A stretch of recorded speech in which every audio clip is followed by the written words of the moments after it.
Why, hello! We are here and we are live for Defenders of Phandelver. We definitely didn't mess up the intro the first time around. This is the season finale of our wonderful show. Of course, we will be taking a long break after this so we can prep for the next season. There is actually a lot to prep for next season. So yeah, really excited to get into things. We are just diving into Chapter 6 of Phandelver and Below, if you've been keeping track. So we have a lot of stuff ahead of us, and yeah, a wonderful session ahead. First and foremost, big thank you to the wonderful people at Forgotten Adventures for making all of this possible. Forgotten Adventures makes some of the best maps, tokens, and map assets out there in case you want to make your own battle maps. All of the tokens and assets we use are available over on their Patreon. And on also in the Foundry module for FA battle maps. And FA battle maps, you can find them on Patreon as well. It's a separate Patreon for all of their maps. And in fact, if you're running Phandelver and Below, or if you're running Lost Mines of Phandelver, all of the maps for these are completely free. So if you go to Forgotten Adventures, you can get all the same maps we're using without paying a single thing. So yeah, check them out. They're really awesome and they help us make the show possible. So thank you. Next thing, we have so much stuff. We have tons of comments to dive into. Let's go ahead and get started with that. First up, we have a wonderful comment from Dungeon Drew. I felt so bad liking this one. Ma, turn on the TV. They hit the second dam. This is from our second episode. I felt guilty laughing at it, so I felt like you guys should all feel guilty too. Next comment. This is from Fawns and Forest. Another epic episode from everyone. Loved Penny and Val's sass. I also will always fangirl over being called our friend whenever I hurl fan art or compliments at you. Also, I volunteer to knock Leo's ass out. Yeah, Leo does need a nap. And of course, you're always our friend, Fawns and Forest. We appreciate your art, which I don't know if I have new art from you today. We'll get to that in a moment. I have a bunch of new art to get into. Next comment is from James Knowles. I love the chemistry between the members of this cast. It's really fun to watch. I know that some of my comments can come off as snarky or slightly negative, but I really admire what you guys do. Let me put it this way. I haven't subscribed to Critical Role with over 10 years of content, but I subscribed to you guys after 3 episodes. That's how good you all are. Thank you. That really means a lot. We love Critical Role. I do, personally. I also love Dimension 20, but it's really awesome that you said that. We appreciate it. Next up is from Mighty Pirate TT. Yay, I'm finally all caught up. Wait, what do you mean there's a 2-week break now and then it's the finale and then an even longer break? Sad George trumpets. There you go. That's what a sad trumpet sounds like. Somebody clip that, please. I need that. It's Can my that new be our audio new like sub alert? Can it? And that's our new alert sound for everything. Wow. Yeah. Okay. Literally, since starting this, I told George like his trumpets are like my audio stem. That's my new one. I need that. Next one is from Rashad. I love watching this cast. It's so wholesome how everyone is with one another. Thank you so much. Really appreciate that. This next one is from Saint Sora, who wrote, I love how George says you guys can go ahead and role play while I check that. And then Gracie decides to role play with George. It happens sometimes, keep him on his toes. Yeah, and, yeah. You know, multitasking. Yeah, exactly. Keeping me sharp. Another comment from Saint Sora. I was waiting until I finished the series to comment, but holy shit, the series is good. The role-playing is by far the star of the show. It sometimes feel there's almost too much combat and not enough role-playing. Honestly, I kind of agree. This show, we're doing the Lost Mines of Phandelver, and we're doing Phandelver and Below. Those modules are incredibly dense with dungeons, basically. So lots of dungeons, lots of combat. We're looking ahead to the next season and the next chapter, and it's just basically dungeons, wall-to-wall dungeons.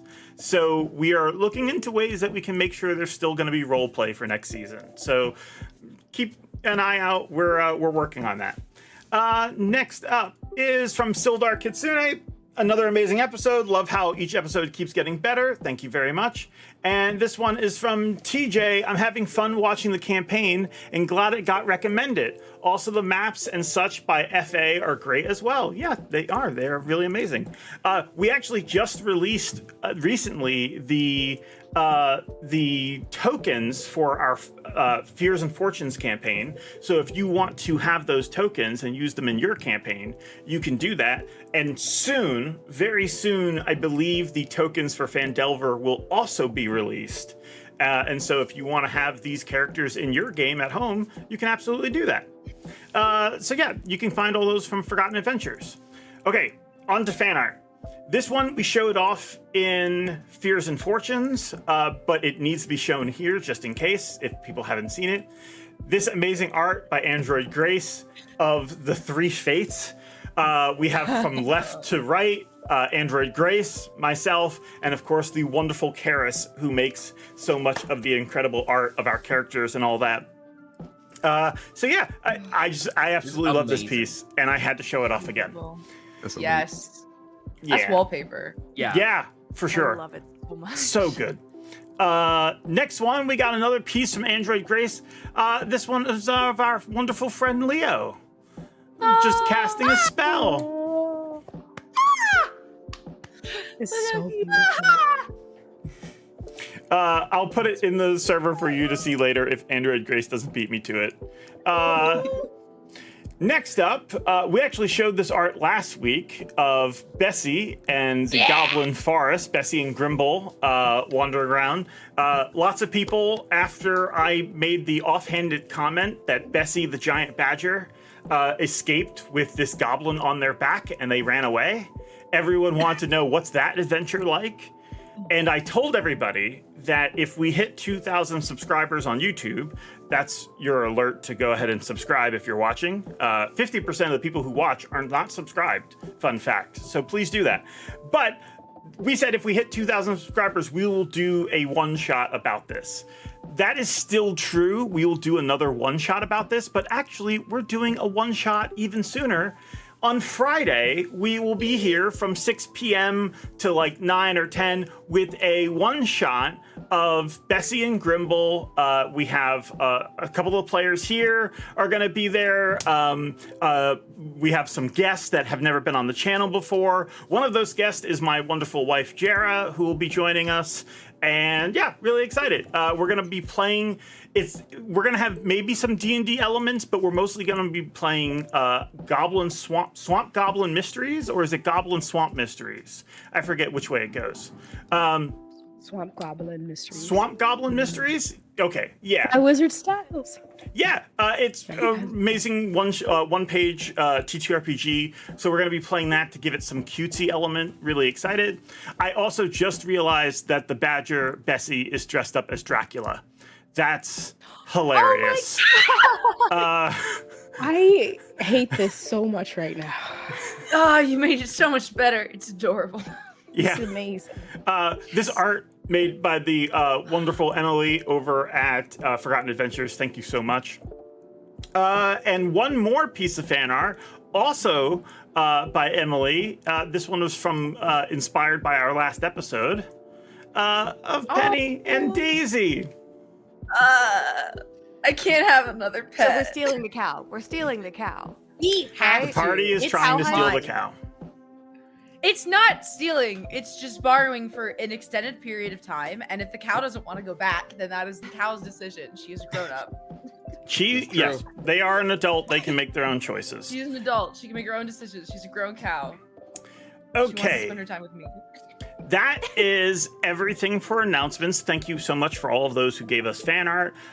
Thank you to the people watching for the support you give us and subscribing and following and bits and donations and all that. It's been an amazing season.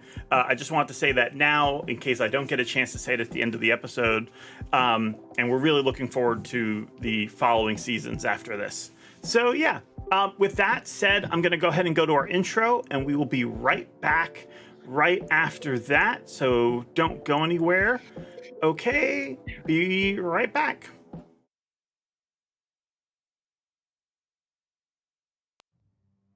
Content warning. This series has themes of body horror, self-harm, trauma, pyrophobia, psychosis, insanity, violence, gore, and death. Due to the actual play nature of the show, such themes may appear without warning. Please use discretion when watching live, and find trigger warnings in the video descriptions. All players consented to these themes prior to the campaign start, and post-game check-ins are done every session. Please consider using safety tools if you play with these themes at home. Thank you and enjoy.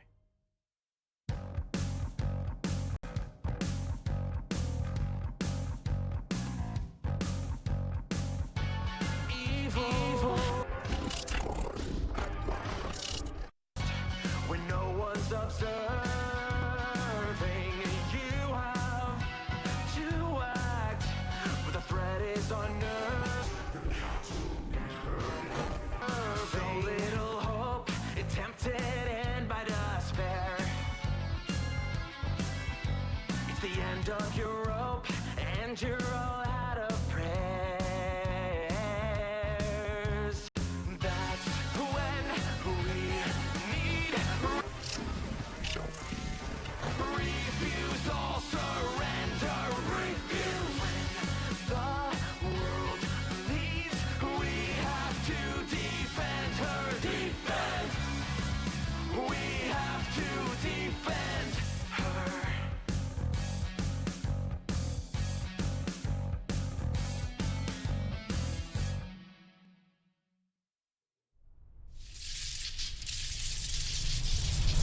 All right, we are back and we are ready to jump into things. The last time we played, we were in the middle of combat, and we will jump right into that. Where we last left off, Penny and Navara had traveled to the old owl well and came face to face with a necromancer. Penny spent their turn casting spells on the necromancer, trying to affect their mind, trying to get them maybe to back down, and realized that this person was a bad dude and probably needs to go anyway. That is where we last left off, which brings us to Navara's turn. Navara, you are currently surrounded by zombies. Okay. Let's see. Everyone's up there. Great. I put also a seal on the priest as well. The necromancer, yeah. The necromancer. Yeah, thank you.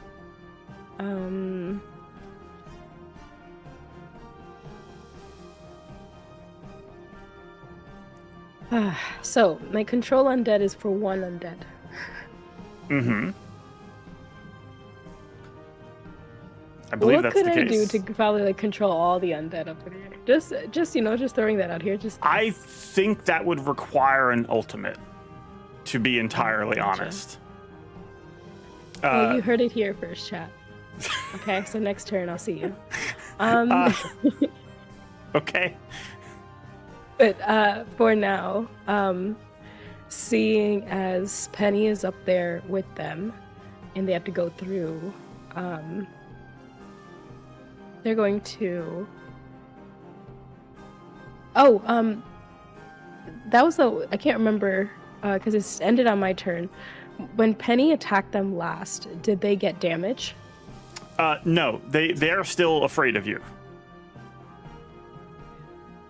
You're talking about the priest, the necromancer? Yeah. Oh no, I don't believe they took damage last turn. Okay, cool. When they get damage from anybody other than anything other than that seal, let me know. Okay. But first they will attack with is that a sword or? You have your glaive out, but whatever you want to use. Sweet. They'll have their glaive, but they'll throw down their cape so they can have advantage on this. Okay, will do. Got it. Thank God for advantage. Actually, no. Why did I even do that? It's double 14s. Double 14s. Okay, who are you attacking first? Just any zombie? Yeah, any All right. zombie. That definitely hits. Go ahead and roll damage.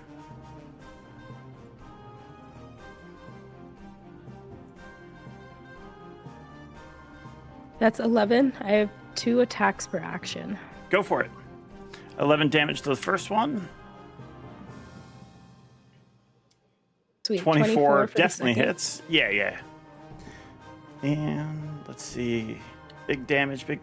8. That's 8. You are able to cut this one down as it dies, leaving behind some shambling guts. I want to do a Divine Smite on another one, but instead, this might be a weird play, but I want to Okay. do it. I am going to command one ally to attack. I believe Penny can hear me. As a reaction to attack the priest. But if it hits, it should also affect my seal thing. So, Okay. Yeah. Roll to hit, Penny. Oh, amazing. I love this development. So Penny, you're up there. Basically, like you've just read this person's mind, and then you hear Navarra shout out to you, "Penny, hit him!" And you move in for the attack. Can I decide what I hit him with? Yeah, Do I have absolutely. My smasher or my stabber. I choose the smasher. Okay. Okay, that gives 13. 13. Plus, I believe. Do I get an attack bonus or is it just straight?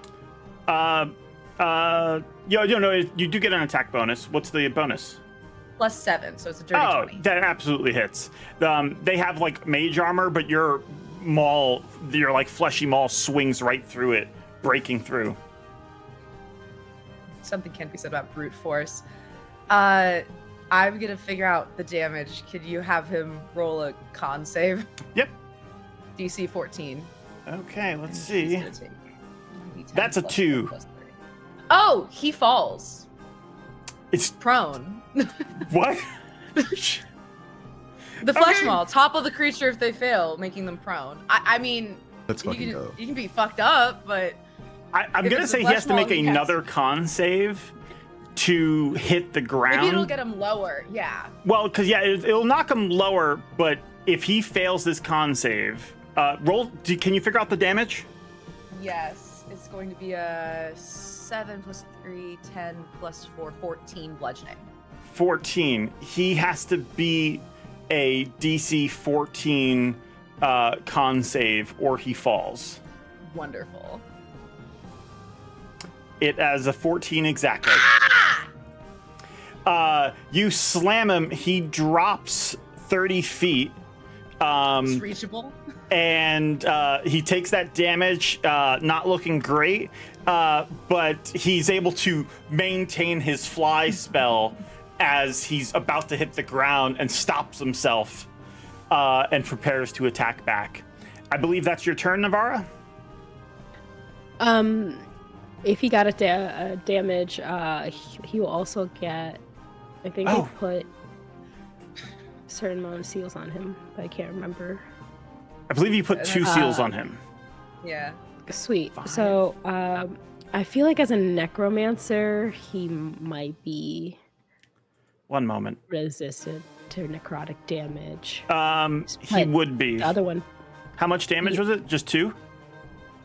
No. I have a choice between fire or necrotic, and Navarra feels like more fire anyway. Yeah. So it'll do be, 5 damage. Yeah, the seals on them just start burning. Okay. Here's the problem. 4, Because 5 that went off 5 at the damage same and 5. time, he has to make another con save. The DC for this is just 10. But if he fails, he would still fall. Come on, fall. 10 Come on, exactly. Betty.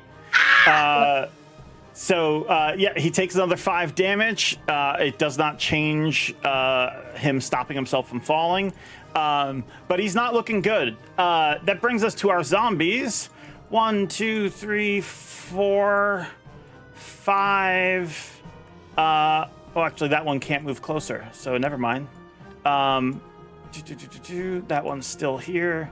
We will say You know what's... Yeah, actually, these zombies are like surrounding the tent and are about to tear the tent down to get to you. Because all of the zombies frightened are blocking their path. So that's going to be 1, 2, 3, 4 attacks at disadvantage. Let's see. Disadvantage. Does a 15 hit you, Navarra? No. All right. Disadvantage. 6. All right. Disadvantage. 14. All right. Not great. Another one. 10. Was it just 4? 1, 2, 3, 4. Yep. So that was 4 at disadvantage. 1 more at just a normal roll. 16. Does that hit? Yeah, no. No? Damn it! Zombies are just like pummeling you, and you are holding your ground, backing them off with your spear. The zombies behind you, though, are about to tear down this tent. You see it like sort of shaking and ripping up out of the ground. Once that happens, they'll be able to fully surround you. That is their turn. That brings us to the Necromancer. Necromancer's not liking this, but he knows he only has to kill Penny because Navarra can't fly. So... This is a weird thing to say. Yeah, very much so. Interesting. Very interesting. Anybody remember what George said at the beginning of this? Yeah. Jose, could you remind us? Hey, is of this in the what book, he, George? Is this in the book? Yeah. This is not the thing I was talking pages about. Go ahead and give me a con saving throw, Penny. The DC... Me. Let's see. What does I have to? What do I have to beat? I'll let you know in just a sec. The DC is 14. In the arms of... It's an 8. 8. All right, 1 moment. And how many hit points do you have? Fly 22? away from here. Yes. 20. 2 less. They are casting Blight against you. Why? That is 39 necrotic damage. For the love of fuck. Penny goes unconscious, falling out of the sky.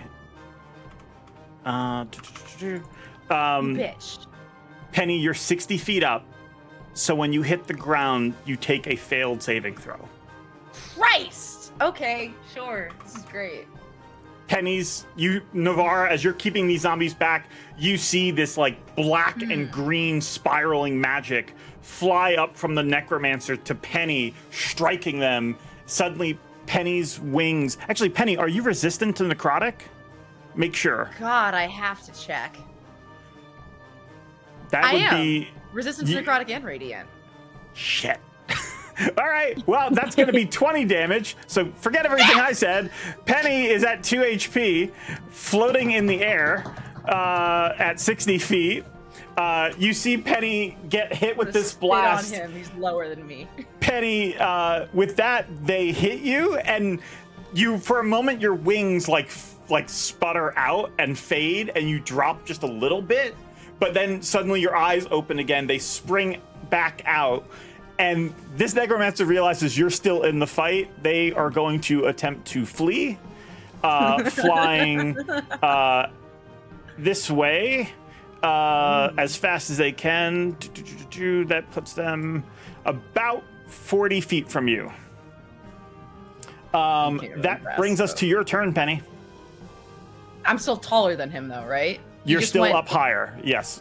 He just went that way. He just went this way, and then I'm still above him. Okay, cool. Yep. I have... What's my movement?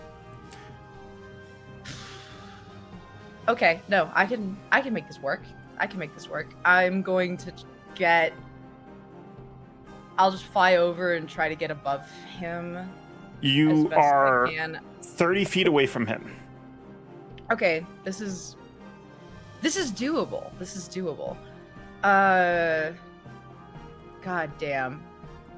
Can I cast Inflict Wounds? Might be the best thing that I can do at this distance, because I don't have anything that's ranged. Yeah, okay.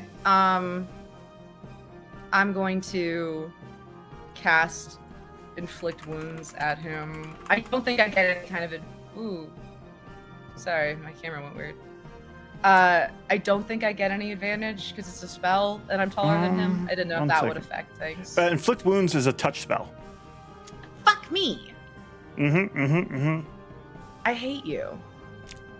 Okay. I'm just work here. No, you're fine. You're fine. I love you so much.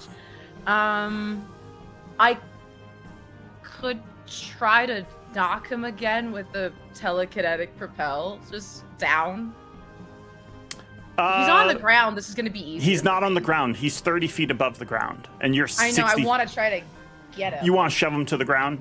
Okay. I'm hoping. That seems like the best course of action. If you have anything that will do like a ranged attack of any kind, he might fail his save on the con check. I mean, my flesh maul is not that long. No. I can't hit him. I can't take a cunning action. I can dash and get above him. If you dash, you'll get in melee. I'll get above him. You have cutting action? I want to be above. Yeah, I'm level 2 in rogue now.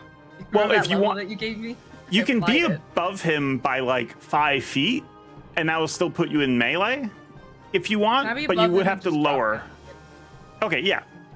So you fly down to 35 feet, right up next to him. Wonderful. Go ahead, make a melee attack. Okay, then I have advantage. Wonderful. Everything is wonderful. Why is my thing being so weird? Okay. Come on. I still have the flesh maul out. Hopefully still to knock him down. That's not as good. Plus 7, 13? 11. No, 7 would be 11. 11. That does not hit. Fuck. Okay. I can take another one and just try. Go for it. Oh, wait. Do I have advantage because I'm higher than him? No, not in this case. Oh, okay. I'll just try and take another. I'll hit him with the same thing. If I just need him on the ground, I need him somewhere where Navara can hit him. Better. 17. 17 does hit. Roll damage. Awesome. Okay. And he needs to roll that 14 again. And hopefully he fails. Okay, so let's see what the damage is first. Okay, 4 damage. 4 plus 10. 4 plus 4 plus 3. 11 again, so 11 damage. 11 of bludgeoning. He makes his con save. He takes 11 bludgeoning. He is still up. That brings us to Navara's turn. Hold on, just waiting on one more thing. 1 second. Waiting on one more thing. Yeah, just one more thing. 1 second. What? You got it. You got it. You got it. Oh, go. Okay, so George, I would like to use my ultimate. Oh God! Happy birthday, Maz! Happy birthday to Maz. Happy birthday. Wait, do you guys all have ultimates right now? Happy What the birthday to fuck? Maz. Happy birthday to Maz. I wasn't looking. How did that happen? Birthday magic. Go. All right. What are you talking about? Yep, got it. All right, sure thing. So let's see. One moment. Okay, so you ultimate. What is it? I'm guessing you're trying to take all these zombies under your command. Pretty much. As soon as they tear down the tent, and all can see Navara's gaze, that's where, and seeing the necromancer fly off, Penny almost, falling out of the sky. It is just anger and rage, just like, get after him. She's yelling this. I cannot yell. So everyone imagine just Navara just yelling. As the tent starts to go down, you look back and you see, like, on their desk, there's like a small mirror that's like up against, like, it's like hanging from the back of the tent. You see this mirror, and in it, your reflection looking back at you. And as the tent's falling, the reflection says to you, "The grove abandoned you. What makes you think the gods won't?" And what does Navara feel in that moment?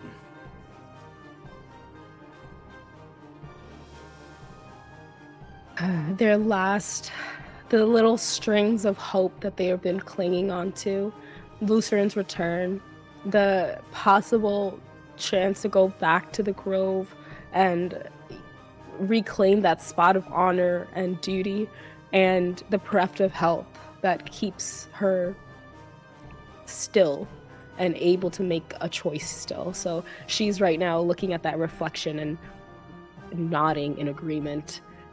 Even though in her mind she's trying to fight it, she naturally just nods back. Yes. Yes, they have. Do you take any other action, or do you just let this sort of like sorrow and anger flow out? If around me the zombies are, the undead are following,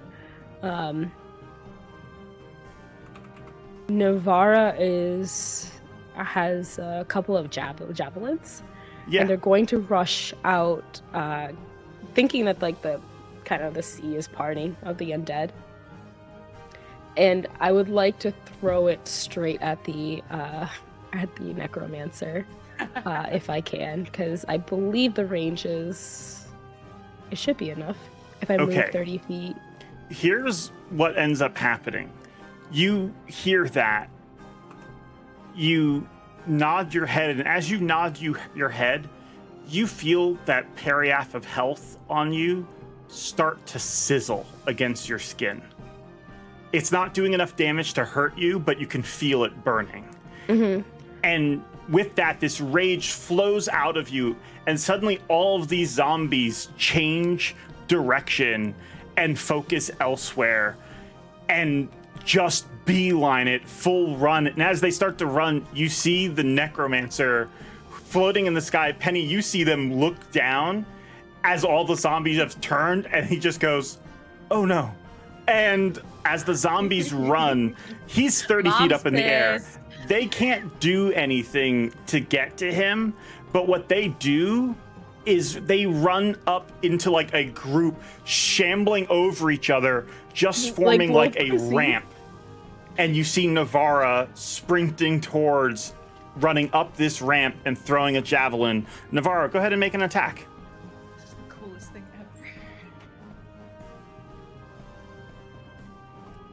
ever. 15. 15 does hit. Roll damage. Yes. 11. And I'm gonna say, if that was my ultimate, does that count as an action? I mean, sorry, I want to understand economy there. It would count as an action, yeah, because you're making an attack. But Sorry, no, my brain. The zombies turning, that wasn't an action, correct? it's all part of this one action. It's just happening. Got it. Yeah, Got yeah. it. Great. For their bonus, then, they're going to put in a Wrathful Smite into it. Actually, no, that's necrotic damage, but I just like the word for it because she's freaking angry. It's a okay shining, because they only have 2 hit points. As your javelin I need flies to through do the that. air I need my spell slots. and just impales him. He goes limp, falling out of the sky, dead, blood gushing from his chest. And as you step down off the ground, these zombies just turn, facing you, ready to obey your commands. You guys are out of combat. Yeah, Navarro's immediate eyes, even if it's angry, frustrated, they're just Penny, and turns. Penny's gonna drop down with the guy, so she's gonna be on the ground.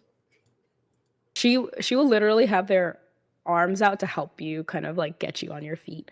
How like damaged are you? Like how hurt are you? Blight did the most of it. I think it would probably just affect me, and it probably made my disease look worse because I'm trying to compensate. As soon as I'm on the ground, I'm gonna healing hands myself, which I don't know how that will. Navarro will stop you though. Will stop you and just like hold your hands and give you some lay on hands, like almost like warming your hands in between hers, for for as many as you need. They're just like, we came here for one book. It was annoying. He was. How dare? And then just like even putting hair, like any like stray away hairs, however many points you need. Let me know. I'm at 2 out of 36. I'll take anything, honestly. Oh, you get 25 of all of the lay on hands. I love you.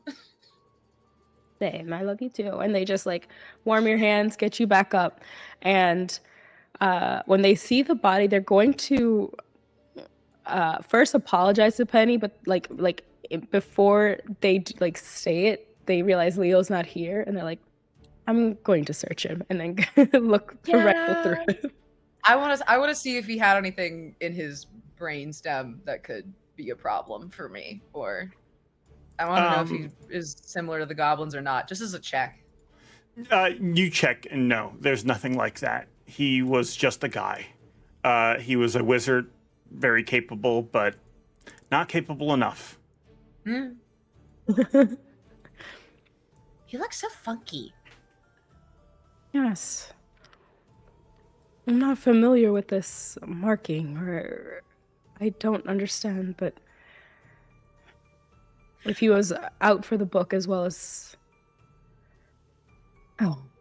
This is better, and the book is better with Leo than it would be with him, so I don't know if I can go down the well. Would you want to? Sure. Penny, just all the images of this guy's life flash through her eyes. Yeah, he was... This is a good choice for us. Yeah. She'll like go over the well. I think I can just hover. Just starts to sing. Well, it's Before actually you not go the in- well. The well isn't where like stuff is hidden. It's like probably this crumbled tower. But if you guys like, you have a bunch of zombies to do that labor for you. As the Yeah. zombies start Yeah. lifting up rocks and continuing the work they were doing before you got here. Oh, they're already on autopilot? My goodness. I'm assuming that's just what you were going to do. Yeah, Navara will search the tent, and if there's nothing in the well, they'll stop Penny. But they'll ask, like, why are you going in yourself? Don't you have something? And they're just, like, looking almost, like, behind you or around you. What? Penny's trying to think of the many little things that she has collected over her time. I mean, You had something around you before. Not as tall as an undead, or any of our friends here. Are they not here? Not right now. I made a friend a little bit ago, and they're nice and helpful. And they're very shy, so Penny's thinking about the pros and cons of introducing Needle to Navara in this moment. Okay, so I will introduce you. Can I have a moment I go behind a wall and They're just like, you don't need to introduce me. Oh, okay. Needle. Needle. They're just like, wait, okay, all right. Then they start walking towards the tent, and they're going to start searching the tent for whatever is there. I'm behind a wall. Needle. I think it's 3 times. Needle. I shake the card. Wake up. Needle does stir up and start crawling out. Is he clothed? Yeah, he's clothed. Okay. He's wearing his pants. All right, phenomenal. Hey, sorry that you died. Good news, we're out. New place. Interesting news. Navara noticed you a while ago, and I don't want her to accidentally think that you're bad and kill you again. I want to avoid that. So I'm going to introduce the two of you, and you have to promise that you're going to be on your best behavior. Please? Yeah. All right. Okay. I pick him up and I put him on my shoulder. All right. Just don't say anything weird.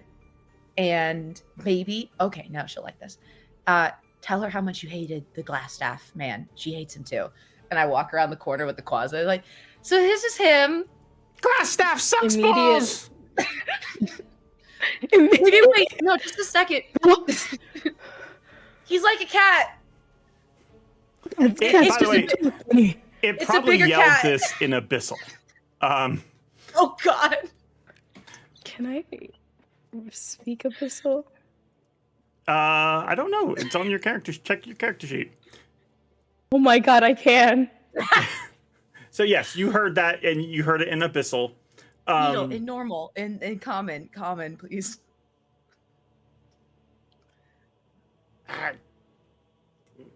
Glass staff sucks balls. What?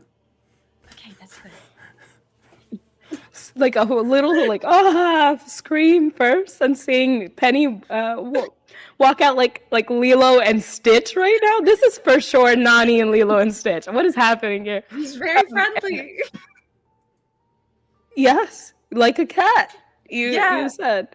And he used to work for Glassstaff, but he didn't want to do that. And I accidentally caught him, and now he works for me. We could have gotten you a cat. I Could have gotten. I don't know. I liked him. No. I, They just like raise their hand to like respond back. Hello, go shake her hand. glass.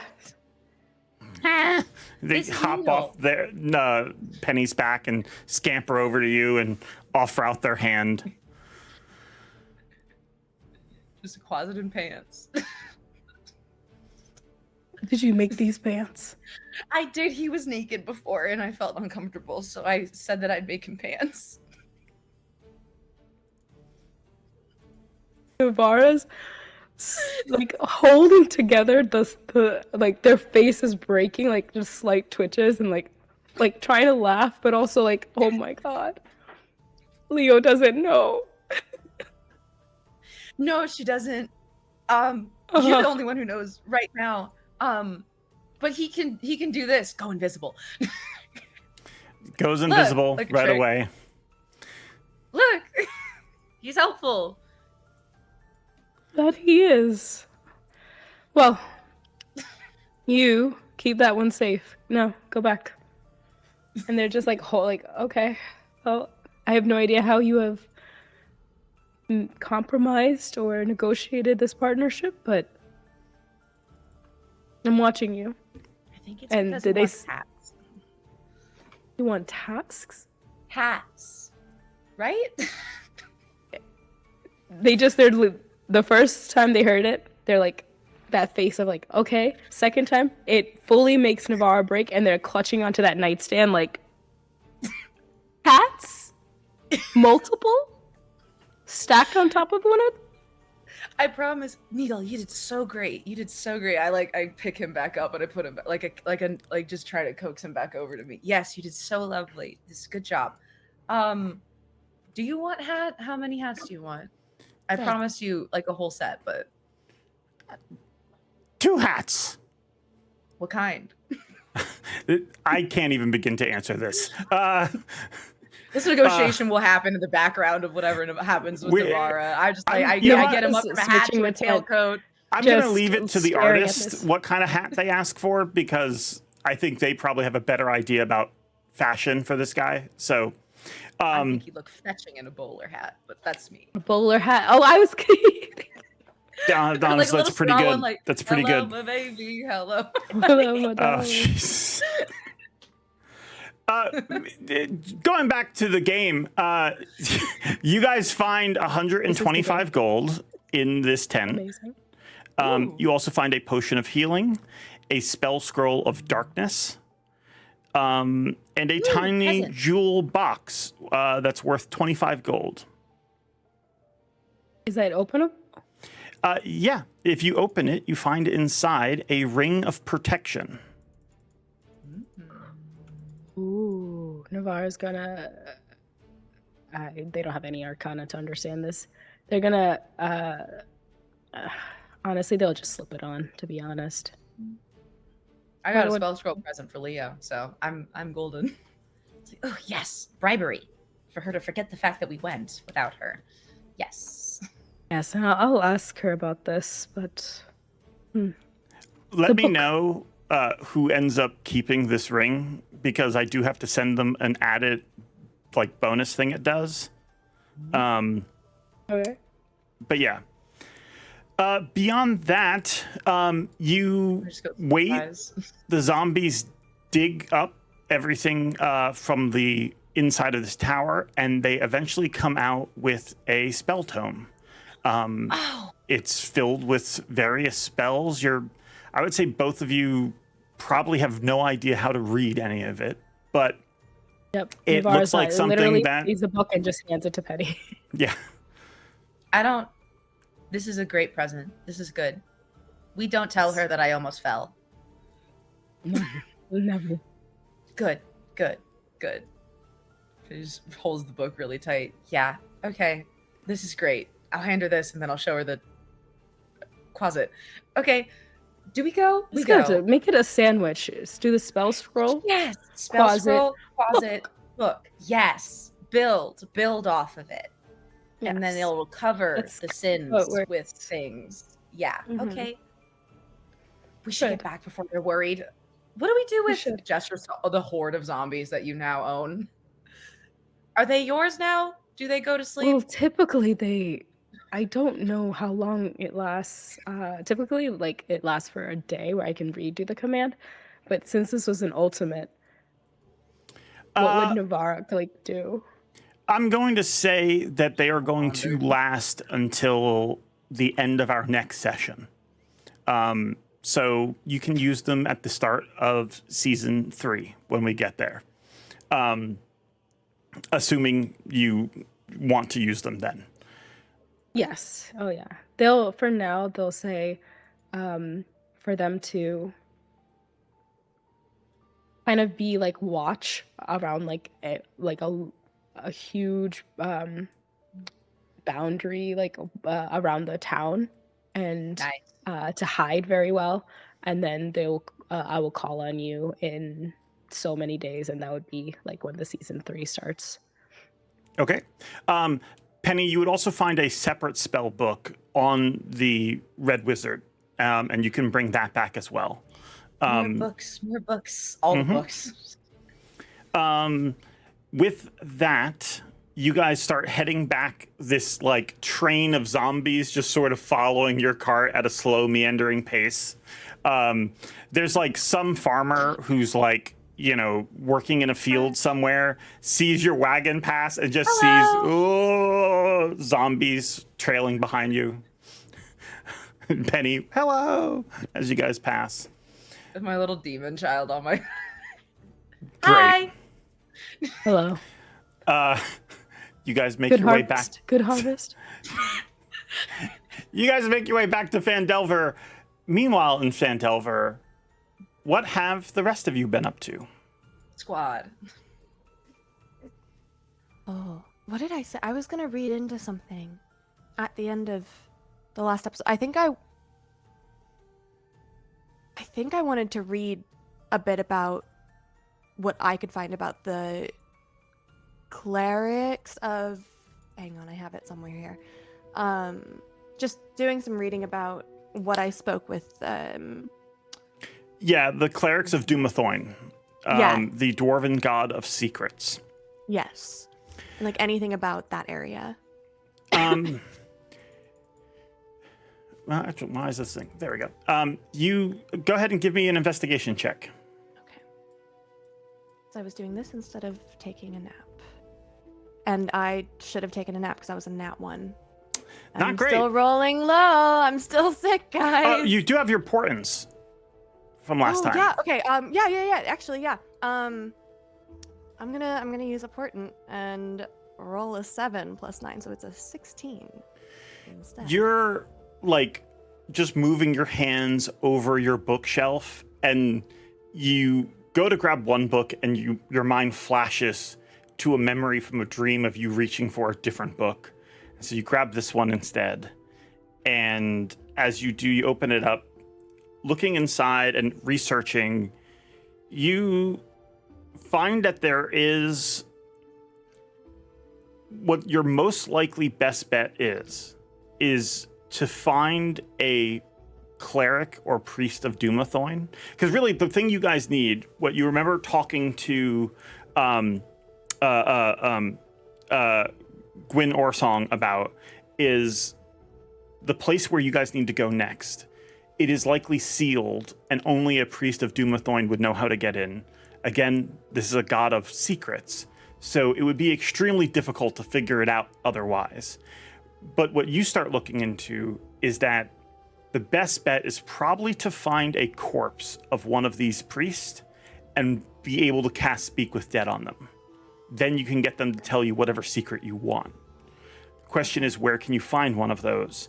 You do know that there have been various dwarven like remains and dig sites found. You think you would need to dig like further into like town archives to learn that kind of information, though, about where you might be able to find one of these. Okay. Okay, well, that's enlightening. I think no one else is in the tower or in the home right now, right? It's just Up to you me. guys. Let's say Alu is there, and if Valandor is, do you think he would be, Jose? Yeah, I think so. Weren't we all hanging out with Gracie or Leo? You were walking me back, so that it would make sense if you actually in the last episode. So if you stuck around, yeah. Yeah, sure. Okay. So I don't believe I caught you up on my conversation with Gwyn. But I might have a lead on where we could go with Tal Hundredth and Gibbet Crossing and Talhund and everything. Tal Hundredth is a temple. It's dedicated to Dumathoin, the dwarven god of secrets, and if the mind flayers went anywhere, it could have been there. Gibbet Crossing is near the temple, but it's much further underground, and there was once a thriving community that was completely wiped out, and the ancient texts say of a terrible tide washed through it, but that could mean anything. It could mean hordes, it could mean something crossed over from a different plane, and I believe it could have been the mind flayers that entered through Gibbet Crossing and perhaps ended up in Tal Hundredth. I think Alu look at Valandor, back at Leo, kind of narrows eyes. It seems intense. It also seems like the mind flayers have been here before. I wonder why they've come back. And in Perhaps this way. they've always been here. If time doesn't pass the same way for them as it does for us, perhaps they've always been working on enacting their plans. We're just unlucky enough to be alive when it's happening. Which makes sense, I think, if we look at not only the locations that we've been at and the fact that Penny landed wherever she did. Yeah, I think it's fair to say that this has been a long time coming. And they're secretly trying to build up something deep underground, and we just find ourselves in the middle of it. So you think, Leo, if we follow this lead, it'll lead us to an individual, a location? It's the names. We saw the names of both of Gibbet Crossing and Tal Hundredth. Talhund does mean hidden gifts, and I don't know how that entails and why they cared about it, but this is the only lead we have, which is names scribbled on a piece of parchment. I don't know how to get in. The best I could figure out is perhaps we find the corpse of a priest of Dumathoin, and we find a way to speak with it, learn the secrets to opening the crypt and the temple, because otherwise I don't know how to get in. It might reveal a bit more about these stones as well. Perhaps. We'd probably have to go to read into the town archives to find a bit more about where they could be buried. But I don't have anything better to do, so... Well, I was planning on doing something, but this seems a bit more important. Oh, what are you planning on doing? Indeed. Nothing. No, it's not nothing. No, I legitimately mean nothing. I was just trying to make light of the overwhelming situation. Oh, I see. Speaking of situations, though, friend. Wanted poster? Haha. Yeah. Is that the most pressing thing right now, friend? Al will cross his arms. I need to know if I need to live at the tavern or if I can go back to the shack, friend. I would appreciate if you could shed some light, please. Valandor kind of like looks at you with a kind of like a hesitant approach, and then kind of like looks back at Leo. I got into some trouble in the past, and I thought I was rid of it, but it seems that it has now followed me here. But I mean, let's be real. I could also just disguise myself if we run into any issues, but I guess then inherently that runs into the problem of always being on the run, which is not my preferred way of living. But yeah, I told you some time ago there was something that happened to me that was of my making, but not.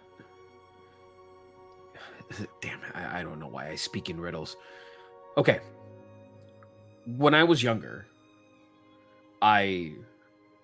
and you now watch as he's like trying to like actually say it. There is a hesitation to his voice, but there is also a bit of shame. But then also that twinge of like, perhaps maybe like an earnest approach.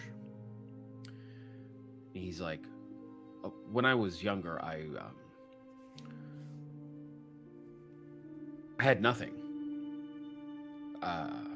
The clothes on my back are a product of that crime and other crimes. I had no food. I had no shelter. I had to fend for myself. I was looking for my sister, and one thing led me to another, and I found myself in the streets, wandering, begging for food, being looked down upon by the rich and wealthy. There was a family in the city of, I believe, Silvery Moon. That is correct. Thank you, George. And you know what? Here, give me 1 second so I can pull this up so I don't mess it up. As you're grabbing all of this, Leo will have gone to the kitchen and made some tea for all three of us and brings it back and hands you a cup and hands Alu a cup. Alu will take it, holding it, but not yet drinking it, just very focused on Valandor. Valandor kind of like takes it, but just holds it. He's just kind of like a little, not necessarily jittery, but uncomfortable by the situation. Brother, there's no judgment here. I'm not so much worried about what you'll think of me, friend. It's about what I think of myself. And squeeze your arm. There's a family in Silvery Moon, Colpamia family. This rich family, wealthy. We all have seen them, have experienced them. But there was a member within the family, the last remaining royal bloodline of the Colpomia family that lived in this more than plentiful estate. You ever have that feeling that when you look upon a structure built so grand, so luxurious, so almost looming above its citizens down below, that you can't help but feel a sense of unfairness, a disservice to the natural state of things. We're all just human, aren't we? Aren't we just creatures of this world? Aren't we all just who we are, just born into this world? Well, I scouted this house for some time and learned a lot of things about how it operated, when people would enter, when people would leave. And sure enough, I come to find out that if done properly, I could enter this home and take what I can, without meaning to do any harm or inflict any form of lasting impact upon this estate. But you know, fate has a funny way of working out sometimes. When I entered, I was fairly confident in my approach. Before I was skilled with the bow, I was skilled with my hands. I guess maybe perhaps that's why we have gotten so lucky with doors recently. My past coming back to haunt me. But in this home, and you watch as Valandor kind of like now stops as he's talking and is like looking into nothingness, as he's like zoning out into the remembering this moment. There was this hallway with a door at the end. This beautiful ornate door, almost inviting, yet looming in the distance. And I could just hear this array of sounds, almost contraptions working all together. It seemed some machinery, something man-made. I just had to look. And when I opened the door, there was a woman in a bed. But she was hooked up to all sorts of different hoses and cables and things that seemed to be providing her life. It was a looming machine that hovered over her, encompassed the entire room. She wasn't in her normal bed. She was in this separate bed. It was something medicinal. I'm not too familiar with the way in which this worked, but it seemed that this was how they were keeping her alive.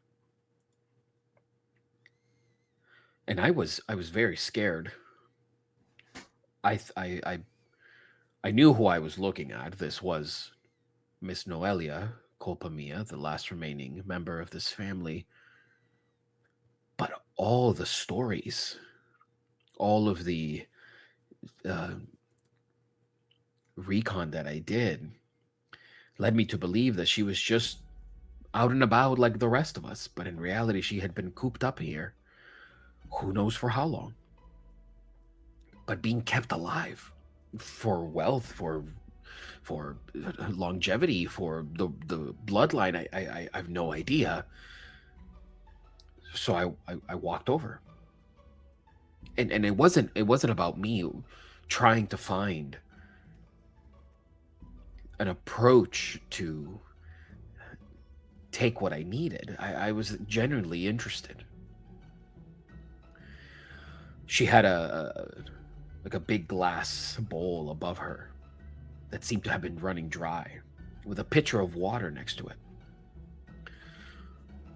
She pointed to it, and I just filled it up.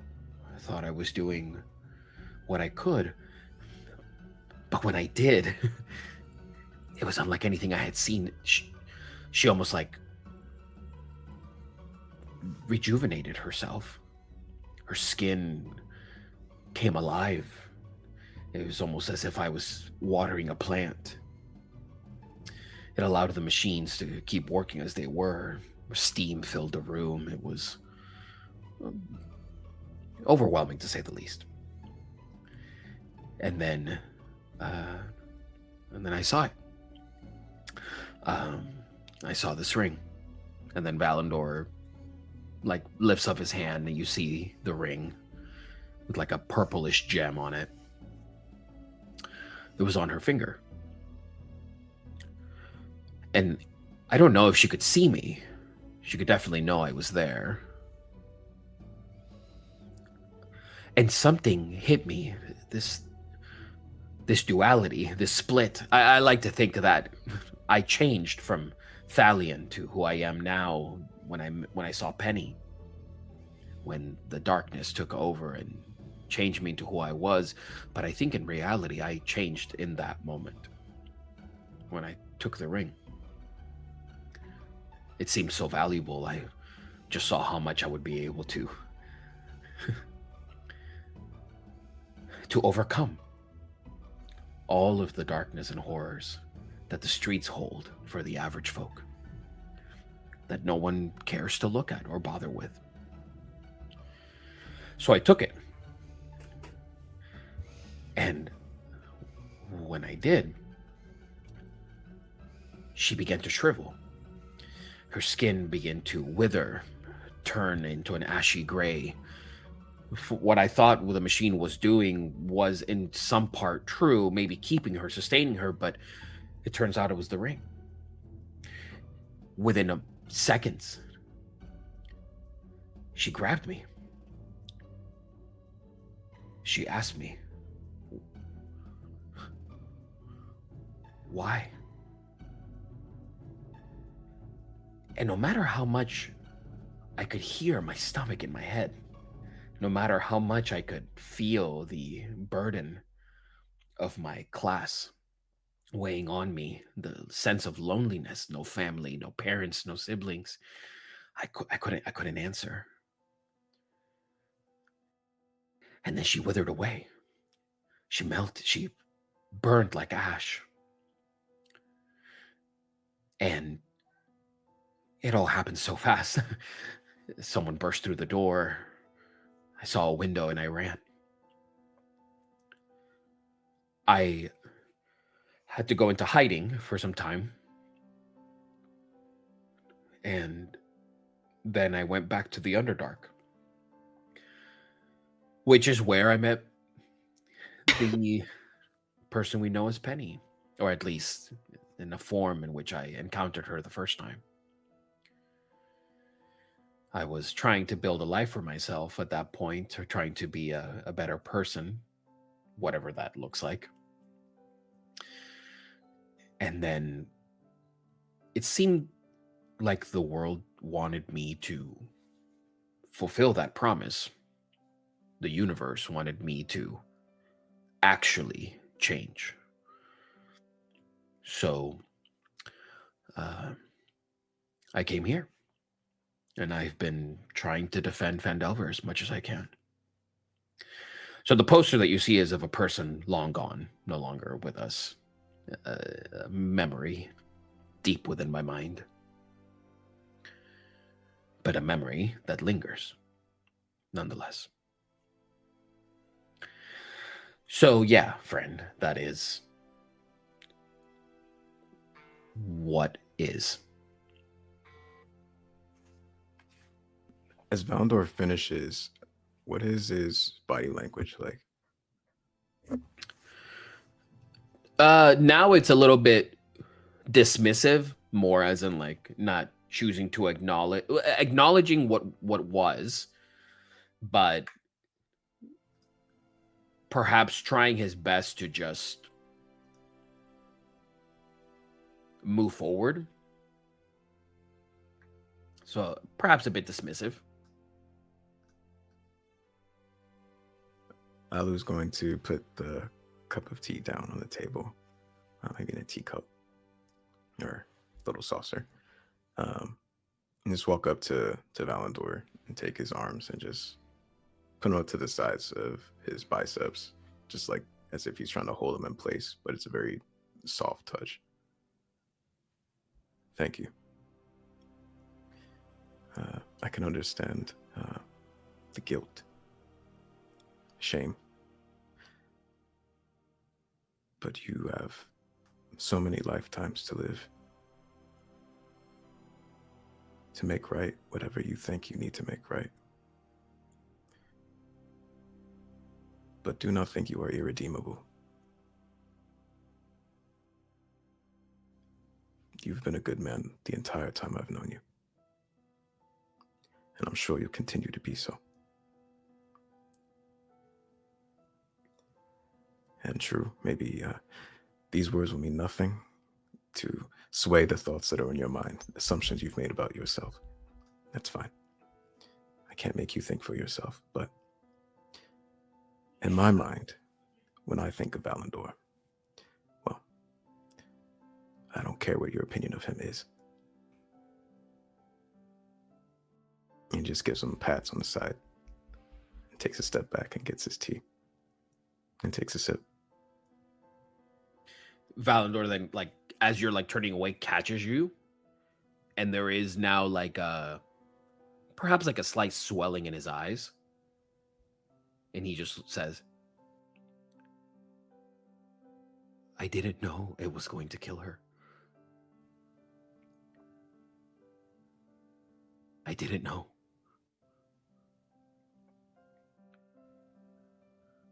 I understand.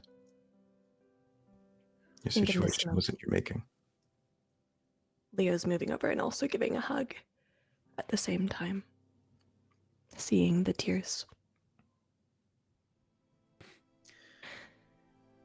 Listen, too much of my mind is consumed by the past and the future, but I really only care about the present.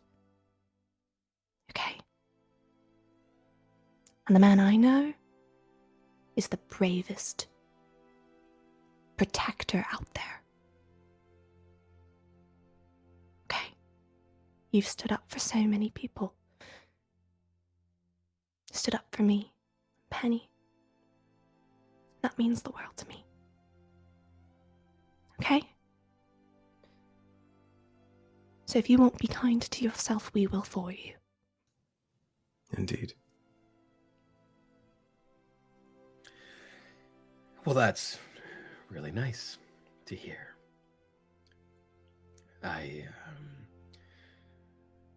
appreciate it. Truly. I will say, however,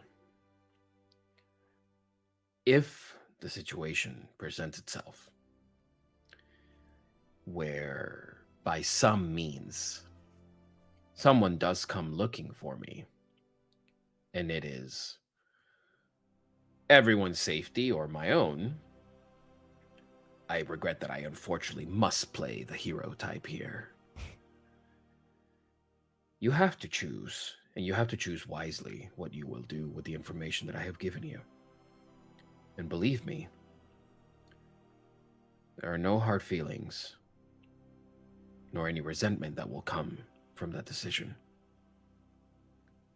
I have had time to think about what I've done, and I will live with what I've done. But the fact that it happened the way that it did means that there is an unanswered murder that must be accounted for. And I can't call myself a hopeful archer or a hopeful harper if I live with that. Well, I've got no need for 2,000 plat, so I won't be turning you in. Sorry. But imagine what we could do with all that money. It wouldn't be worth it if you weren't here too. You could collect it and then break me out. You want us all to be criminals then? Perhaps we can think about it. If someone does come, I hope they can fight. I like that. Thanks, friends. Of course. Well, now, Valandor kind of like looks around. You know, we're just standing here. Oh, my tea. Might be a bit cold.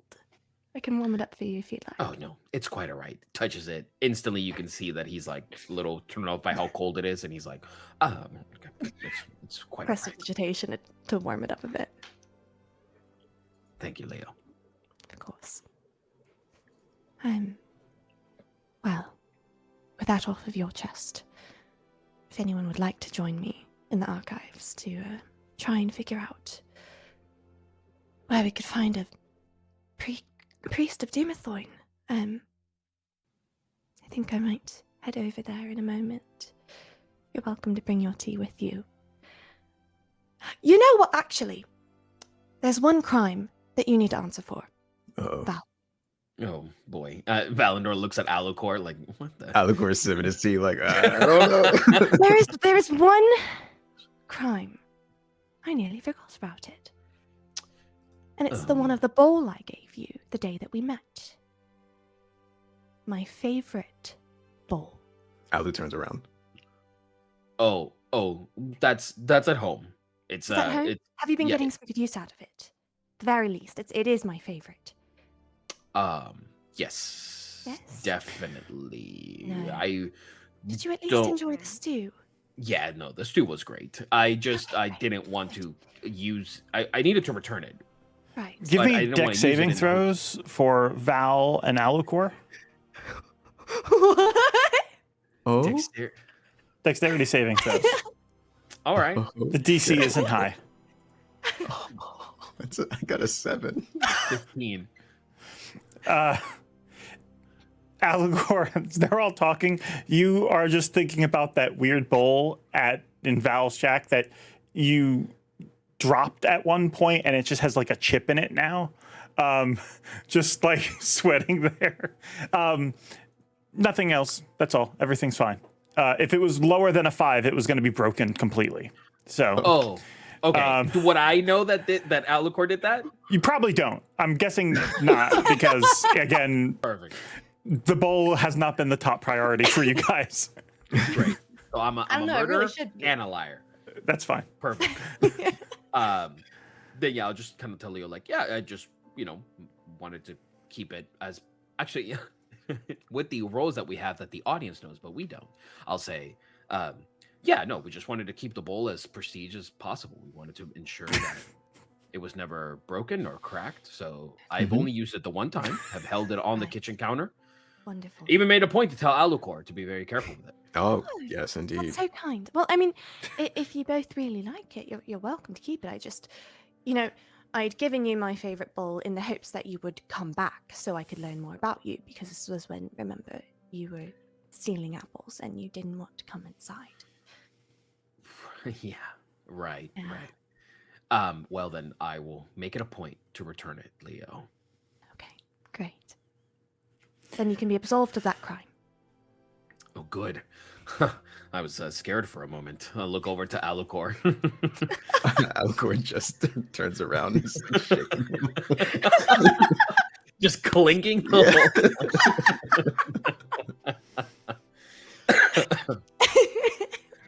All right, well, then let's find more information on this Dumathoin fella.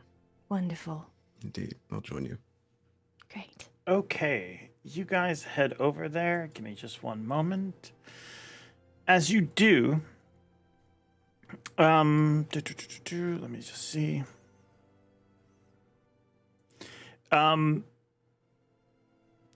Navarra and Penny, you are on your way back, and we will get to you guys showing up soon. Is there anything else you guys have done in the last couple days, Leo, Alucor, and Val, that Penny and Navarra have been gone? Or just research and, like, preparing yourselves? Pretty much, for me at least. No Yeah. naps. And for Ella, I think it'd be preparation and just checking in on the town. Yeah. Yeah. Okay. So everything's going fine. Give me one moment. Yeah. Okay. Okay. Actually, I'm getting a message. We have to go to a quick break. We'll be gone for just 10 minutes. And then when we come back, we will pick up where we left off as you guys head to the town archives. Yeah, I can't say anything more about what's going to happen next. So yeah, don't worry. That's not ominous. That's not ominous. Don't worry about it. Jeez. We will be back in just a moment, so don't go anywhere. We're going to be gone for just 10 minutes, and when we come back, we will dive right in for the second half of our episode, and I believe we might have some art to show you. So yeah, stick around. Be right back. What?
Yeah, we can start. We can start in the back, right? Thanks, Gary. How are you doing today? How you doing?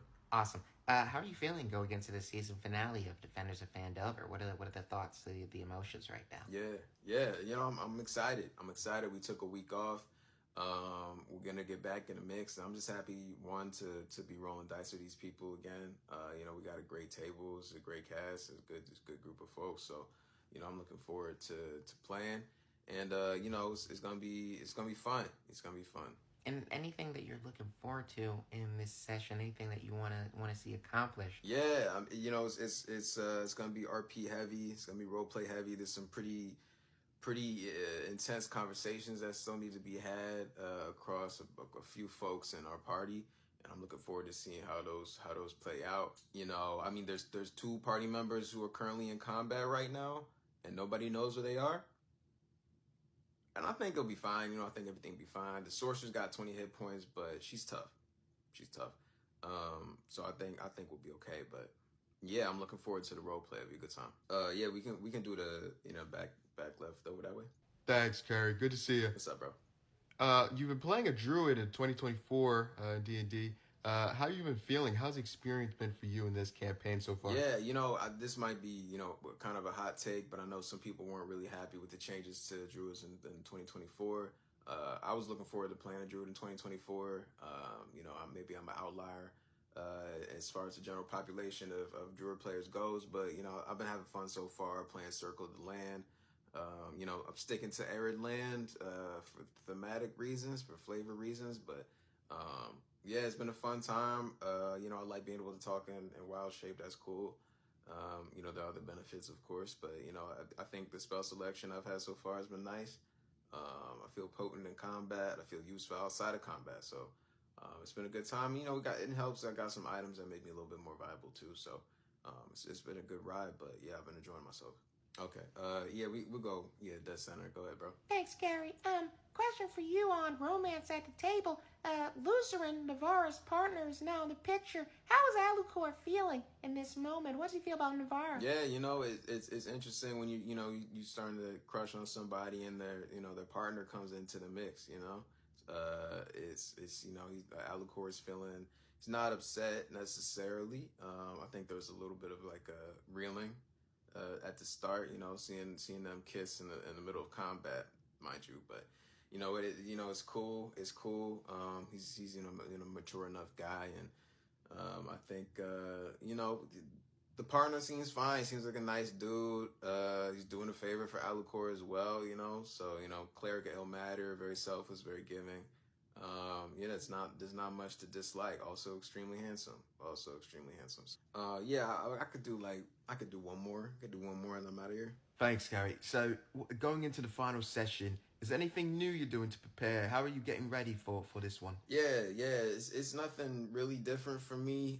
You know, I've been updating the characters playlist, been listening to that a couple more times than usual, but you know, making some tweaks to the Hero Forge, you know, visual updates, you know, for armor and weapon things that, you know, I've gotten over the past couple weeks, and yeah, you know, updating the character page on Notion. You know, outside of that, you know, nothing too crazy for my normal rituals.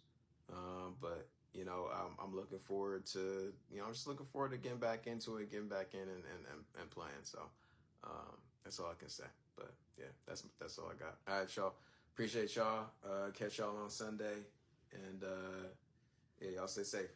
One of my favorite things in D&D is finding and casting spells that my DM has never heard of, mainly because his reactions are hysterical. The last thing I would like to do is level 4 spell. I would like to cast Gate Seal around where the dais is.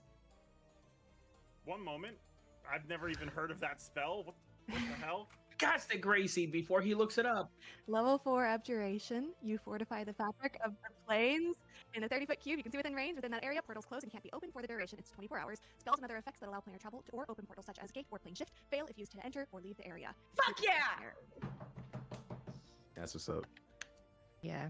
Somebody screenshot that, George, please. We're going to have that many times. It happened multiple times. I love it when you're smart. I love it when you're so smart.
should know that Forgotten Adventures is a whole massive library of assets, maps, and tokens for you to use in your TTRPG games, and a lot of them are free. Let's see what they've added just this month. First up, we have 4 brand new Dragonborn tokens, all in many different colors, as well as new adventure tokens for monks, rogues, bards, and fighters, all with a desert theme. And desert themed tokens is exactly what we need because they actually also just released hundreds of new desert map assets like plants, rocks, and cave drawings, which is perfect for creating your ideal arid map, like this ominous cave map that they released this month, which makes me highly uncomfortable. All of these desert assets are part of their desert expansion pack, which you can find on their website. But me personally, I really wish we had more of the elven themed forest maps like we explored early in Fears and Fortunes. And I'm wishing, but I don't have to because they are here, we have them. The Forest Town District, the Forest Town Arena, and the Forest Encounter Pack are all here, which means that we can finally go and explore the entire elven territory of the Vanafe Prin or the Prinwood as we please. Kinda as we please. George, why are we in the arena? And that's all for this month. To see more of their content and to get your hands on it yourself, you can go to patreon.com/forgottenadventures or you can go to forgotten-adventures.net. And if you want to check out some new streams, you can go to twitch.tv/forgottenadventures. We have a Wednesday night show and a Sunday morning show for you to fall in love with. In the meantime, I've been James, and thank you guys for your time.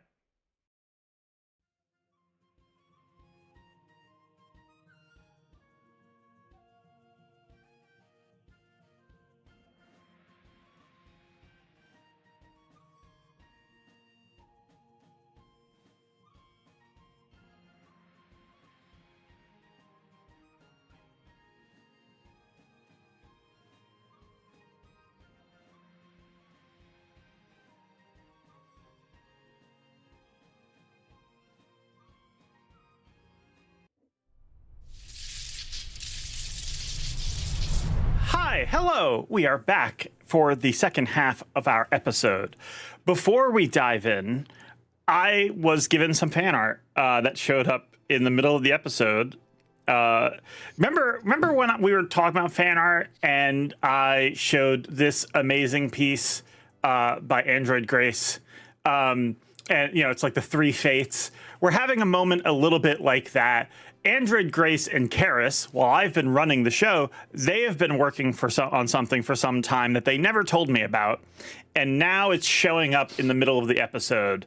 So that's what we mean by the 3 fates. We got some new fan art.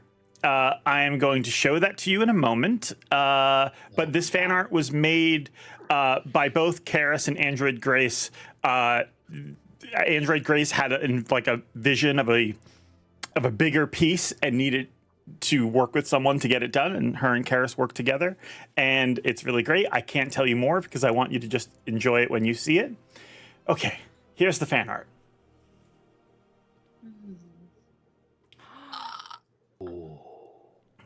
But wait, there's more. What is this? Oh no, that's Navarra's vision or like daydream. God damn. It's a 3-panel comic. Oh, shit. Yes. Wow. Oh my god. So freaking good. That hurts. That hurts so bad. Oh my god. Yeah, I'll catch y'all later. I'll be back in a little bit. I'll catch y'all. Yeah, no, I can't. I'm upset. I'm upset.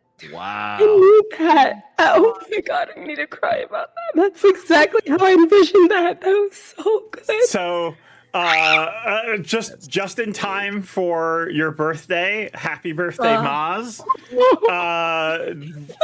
Yeah. They've been working on it. And yeah, that's Karis, amazing. Android Grace, absolutely incredible. It looks so freaking good. It's funny. I was expecting a different fan art from Karis, but they said that they're still working on that piece, and then they're like, "Oh, by the way, we have this." Oh my god. No, did they send the other one? No, someone else sent me something. Yes! What the fuck? Who sent you something? Now, show it. Hold on, I gotta save it because they didn't. They just sent it to me on Discord. Put it on air. Fucking Karis. I just Android noticed. Grace and Karis, this piece is amazing. Please go on, Maz. Yeah, the torch bug for Leo, the little fox and the apple and all this. That's incredible. That is so incredible. That's so beautiful. I'm gonna cry. Anyway, I would like that so I can hang it in my new house. Yes. Also, yo, Alucor, watch out with the eyes, bro. Like, I mean, those eyes are this is for dangerous. sure. The Yeah. jawline, the He's- eyebrow. My God. Looks Yeah, good. exactly. Your Like girl. because in the other one, the first one, it looks like Lucerin, and it's like it's perfect. It's so Oh my good. God, So- you're yeah, right. yeah, for It sure. does look Yeah, like it really Lucerin. does. Yeah. Oh, it is And then Lucerin. Oh It my is God. Lucerin. Yeah, it is. 'cause it's Holy got shit, I didn't notice that. That's even better. Yeah, that's what I'm saying. That Though. one It's is- exactly her vision of seeing her favorite things, and then like the hand on the shoulder, and it's Alu who turns back. It's exactly how I That's super envisioned good. it. That is so cool. Damn. hurts in a good way. That's the second panel is like heartbreaking and also like Yeah. beautiful. Like, Yeah. it's, oh, so good. Wow. Karis. Delicious. Oh my God. I love it. And with that, that's the season. Thanks, everyone. All right, bye guys. It's all right. All right. Hold on. So we got another piece of fan art. Best birthday present I wasn't ever. expecting. This literally as okay. Yep. Got it. So we have another piece of fan art. This one has a few variations. So I'm just gonna show them one at a time. They're all amazing. 1 second. Gotta throw all of these on here. You guys are the people at Forgotten Adventures and Karis and the artists who help with the show are all incredible, and they love us so much, and we're very grateful for that. I just needed to say that.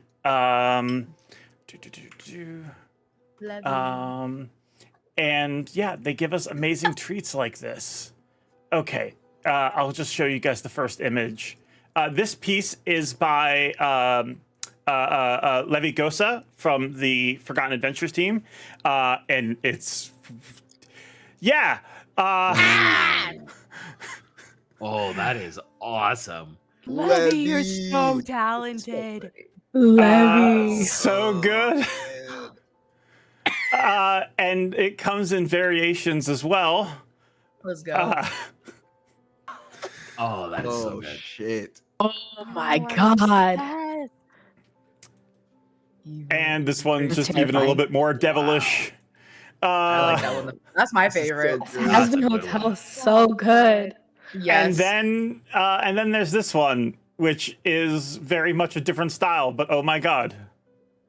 Let me actually, Oh, that wow. looks darker on screen. Give me It's a one moment. movie scene. I'm gonna zoom in on it. All right, that needs to be like a mantle over the fireplace, kind of. I'm sorry, that's just real good. Yeah, I got Goddamn. that. That's awesome. Bare wall behind me. Yeah. So, we got art of Alu with both of his Christmas present here? girlfriends. Got it? So Okay. that's great. Yo, Alu, chill, bro. Yes. Whoa. Save the demonic daddies for the rest of us. God damn it. Thank you very much, Android Grace. Thank you very much, Karis and Levigosa. You guys are all absolutely amazing. This is so good. Levy, it's a beautiful. Please, It's yeah, incredible. don't, It is incredible. yeah. This is Please overwhelm George. That was amazing. Even that like the reaction we got from George, like halfway through, is like, oh my God, that was incredible. I was in the middle of enjoying this amazing piece, and then it's like, oh, this just starts filling up my screen on down here. Just keep hitting us with this, okay? Because I'm gonna cry about it later, and that's fine. Yeah. This is the best birthday ever. Yeah. Thank you guys so much. This is an amazing season finale. Thanks to you guys. With that, we continue with our show. You guys leave Leo's home, and you guys begin heading off to the center of town. As you do, Leo, you start thinking about the things that Val said. And Val had made a comment about, have you ever gotten that feeling where you see a building and the height, the majesty of it, it like almost stirs envy in you, or this sort of feeling of inequality. And you don't really know what that feeling must be like. Because the tallest building in your town, the place you've lived, that's Town Master's Hall, where the archives are. It's the tallest building, which is only 3 stories if you count the steeped roof, but it's really only a 2-story tall building. But also because of the memories it stirs in you as you walk closer. The building looms over the town, again, not that high, but as you approach the shadow of it, you just step in it and you see up on the roof, and for a moment, Leo, you're not there. You're not standing there right now. Instead, you're back on that rooftop. Wind is blowing. You're probably in this point in time feeling this intense vertigo.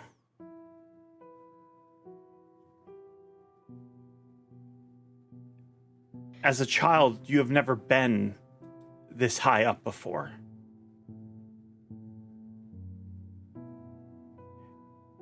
And as you feel like your legs start to shake, your dad reaches out their hand. Okay, almost there, baby bear. Almost there. Here, come on. I don't understand. Can we go back down? Please. No, baby bear, we gotta do this. Okay, just look at me, all right? Don't be scared. Don't be scared. All right, breathe. I know, it's a lot. But look, we're gonna do this together, okay? Okay. You keep your eyes open. And when I say 3, we'll go, okay? We're gonna have to really jump for it, all right? But just trust me. All right, baby bear? Things are gonna be okay. Okay. And they reach for your hand. And as they do,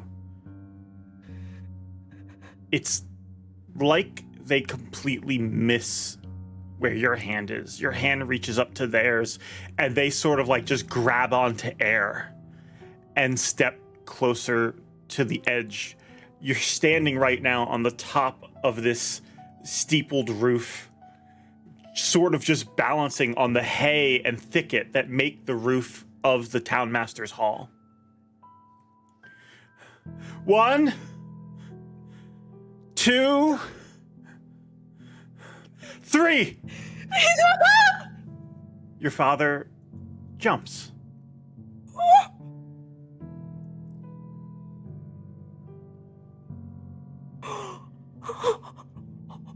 You hear the loud thud.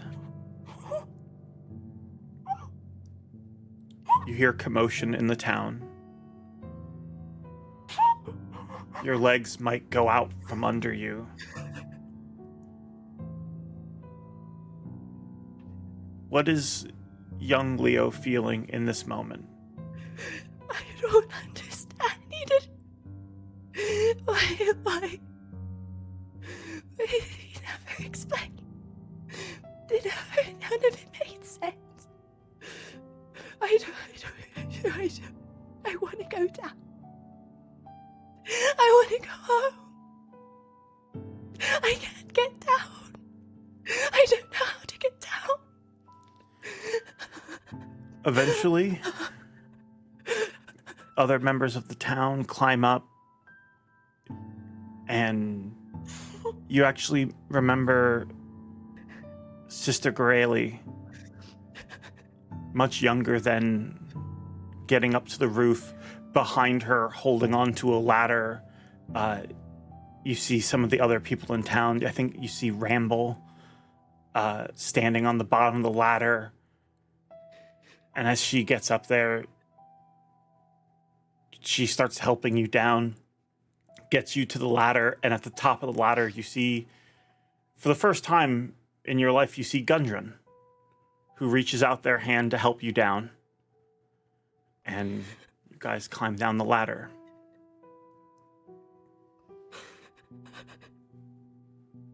You're standing there back in the streets of Phandelver now, feeling this memory just wash over you.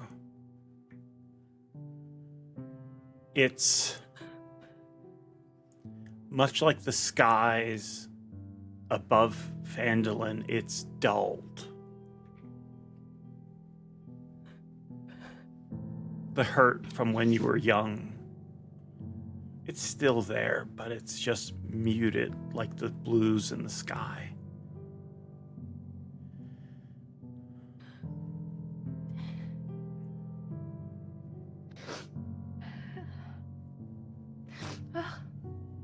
We're here.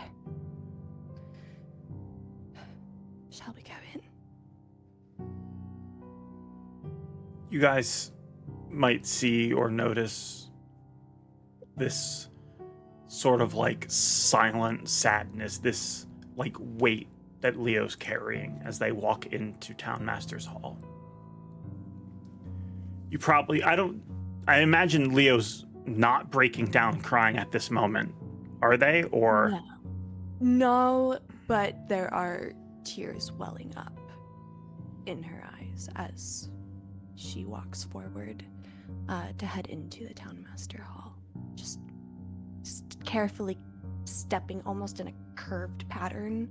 Instead of going straight to the door, she does veer around and do a very curved path towards the door so that she is not stepping over directly in front of the hall. Alu looked at Valandor with like a confused face. With a passive insight of 17, I'll definitely like clock that from Leo. And then I'll look back to Alucor and just kind of give him like a nod, but in that similar fashion, I guess, that we would have done in the past, just kind of like, yeah, but stay alert. And then Valandor kind of like peeks over Leo.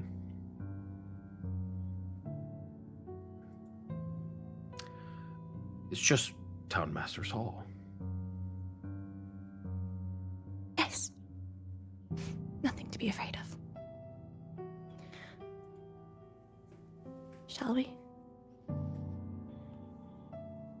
Yeah. Let's head inside. Great. I will head in, kind of clutching my arm a bit. And Valandor looks back to Alucor, just kind of like confirming, like, yeah, there is something here to keep an eye out for. Alucor nods and I'll say like as they walked there, he would have brought Alfred with them. And I'll just have Alfred sit on Leo's shoulder if she's comfortable with that. Of course.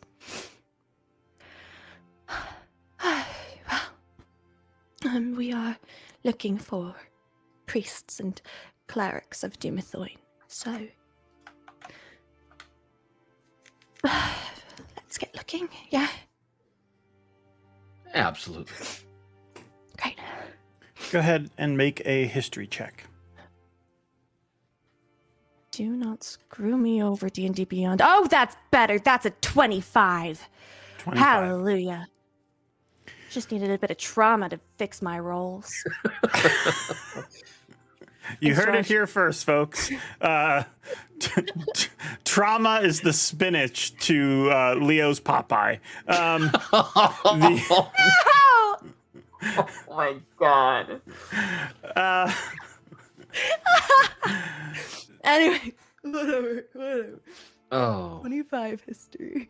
diving into the books, you find there were 3 different sites where essentially like dwarven remains were found.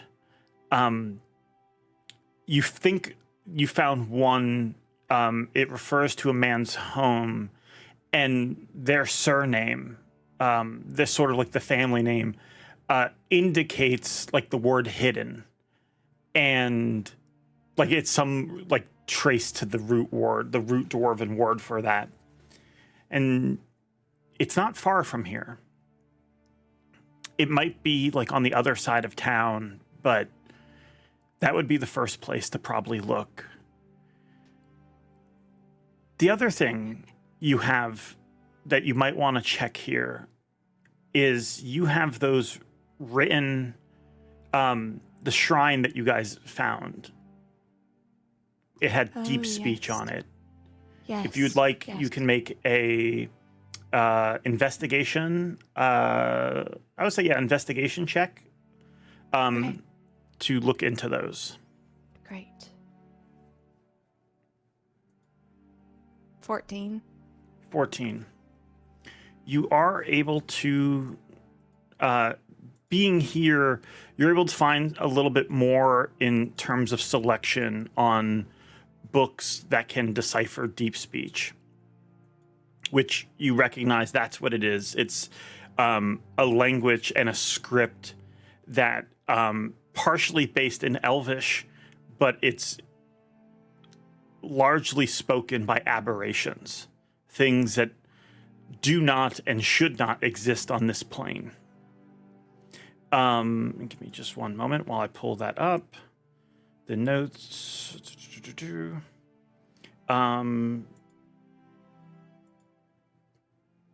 Diving into those. One more. Here we are. You see that as you interpret it, it reads, "These gifts we give in awe and grace to one who birthed our holy race. For thee we feast on higher minds, we serve you now, Ilsensign."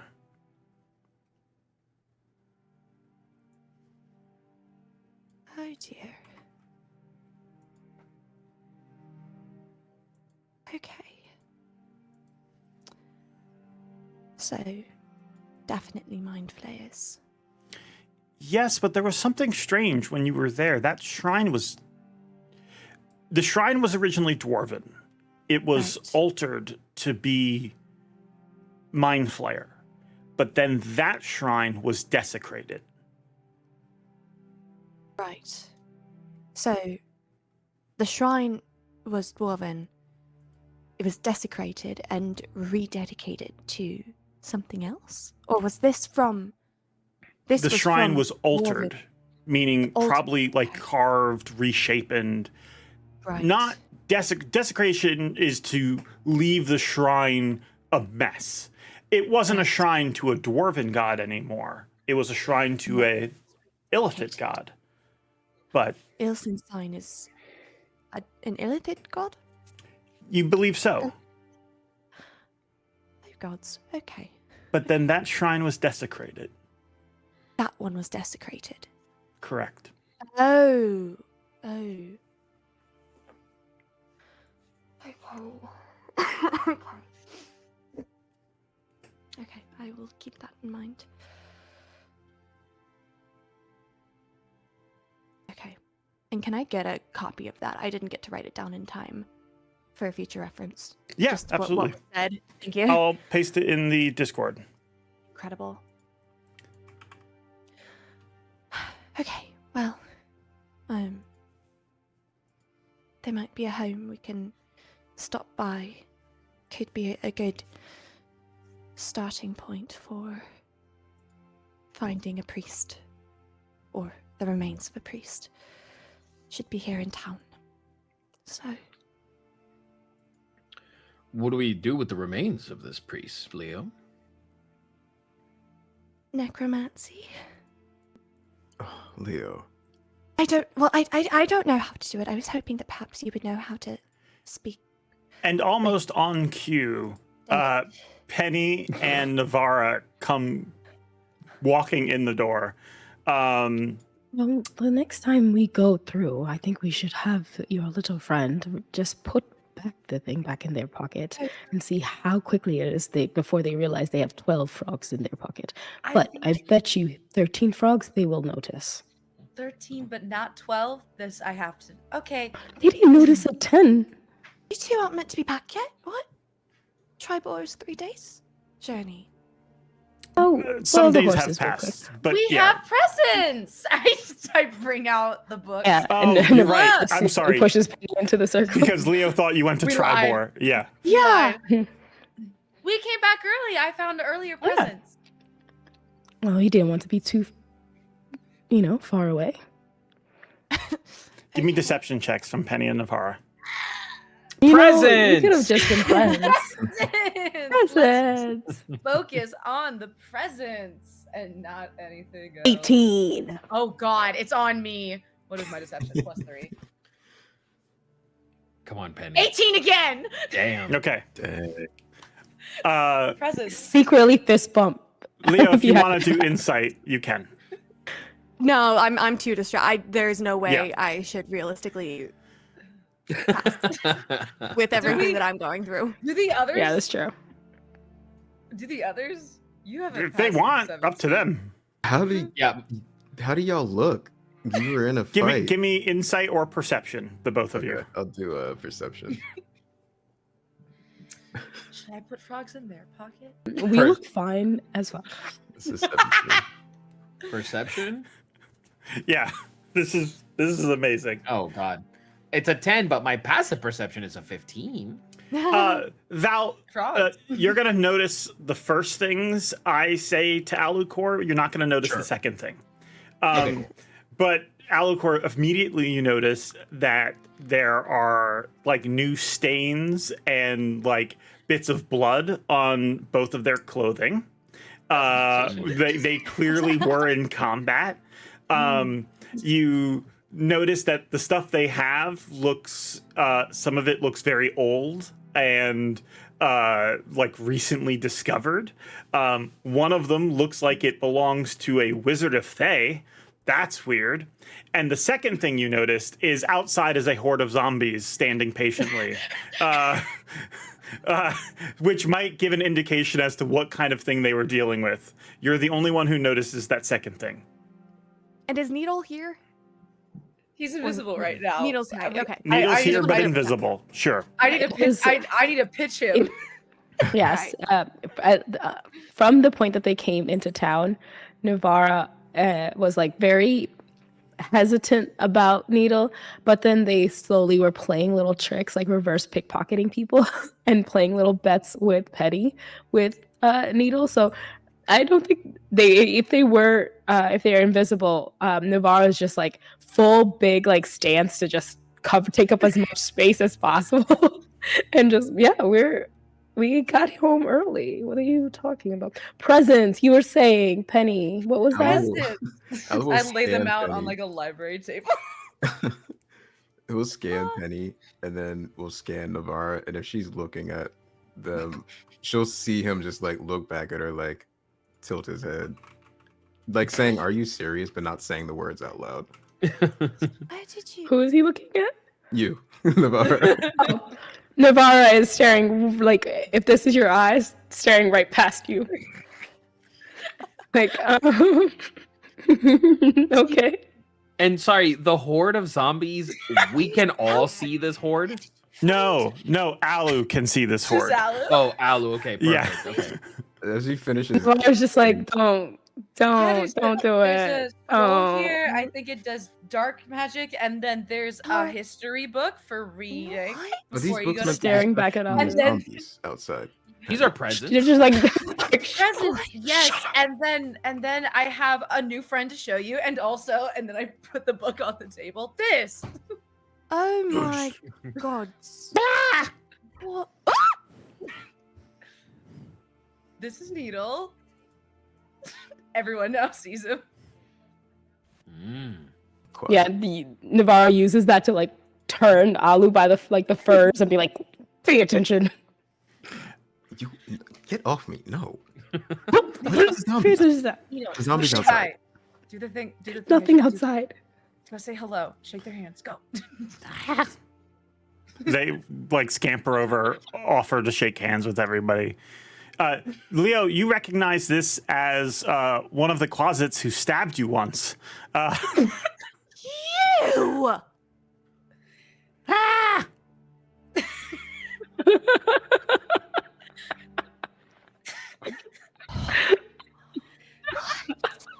I adopted him, and he lives with us now. And Stabbed me. he didn't mean it. Oh, that's right, I did. He's laughing. No, go back to doing the insults. Do the insults. Oh, glass staff, more like ass staff. Oh, I thought it's I think in this moment I look at Val and Alu. Just a bit- I had the same reaction. Yeah, I'll just say it. What the fuck is happening? Thank you. valid concern. That's why And she the has a mouth. zombies. The zombies, What please. zombie? Keep Also, where did you put Zombies. No zombies. Books. I closed the window. immediate Done. mental command to the undead. Run! This person. Outside, you hear just like another person in town. Oh my God, zombies! And then I'll lean down to Leo and I'll just go, speaking of necromancy, it looks like Penny has all the answers. And then I'll just...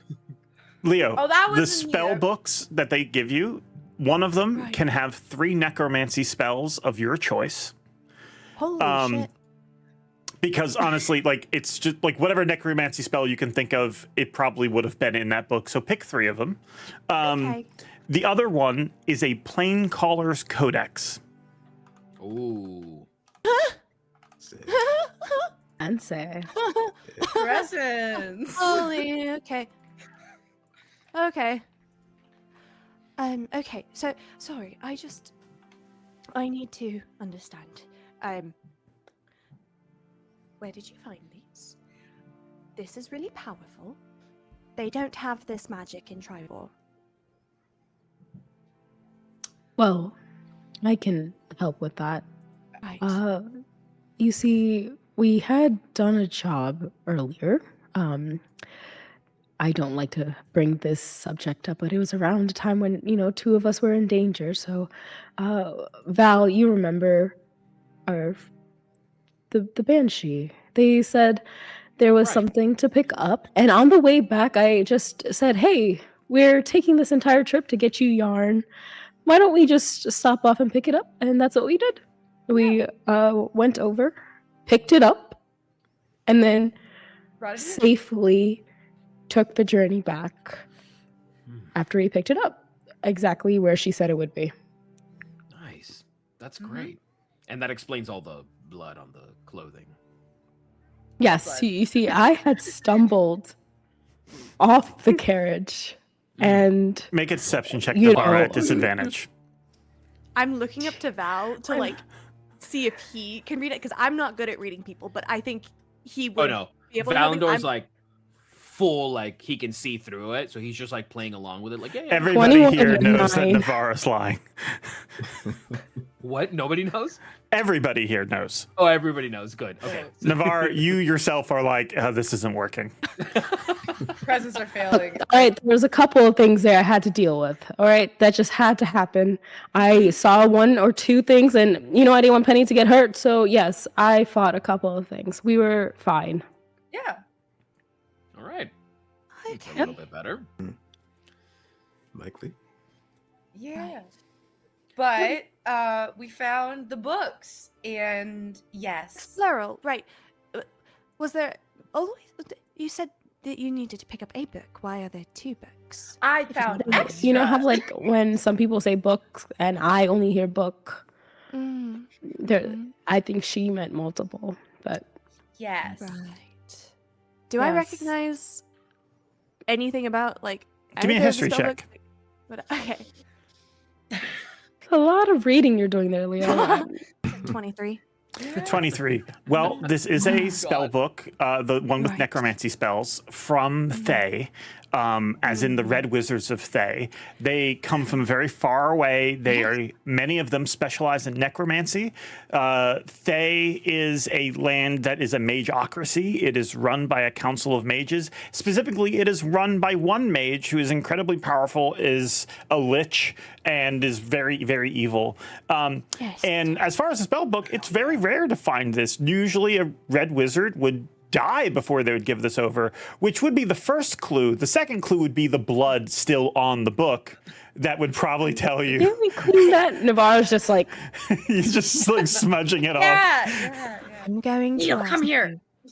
one more question, and then I will drop it. Yeah.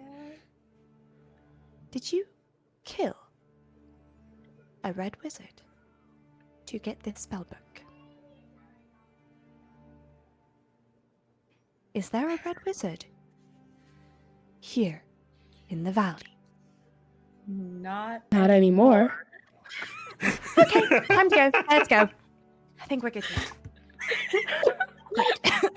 when Leo's like sort of says like, all right, we're good to go, Valandor just kind of like exasperated goes, I love presents. Love presents. Right. Yes, presents are wonderful. Val, would you mind holding these books, please? Yeah, sure. There's a lot of them. Thank you so much. Okay, well, sounds like you all had a very eventful outing. Yes. I'm gonna go deal with something outside really quick. Yeah, we should go. I feel big needle up. So it's like you did your best, but you gotta have more jokes other than ass staff. Come on, we gotta go. Work on that delivery.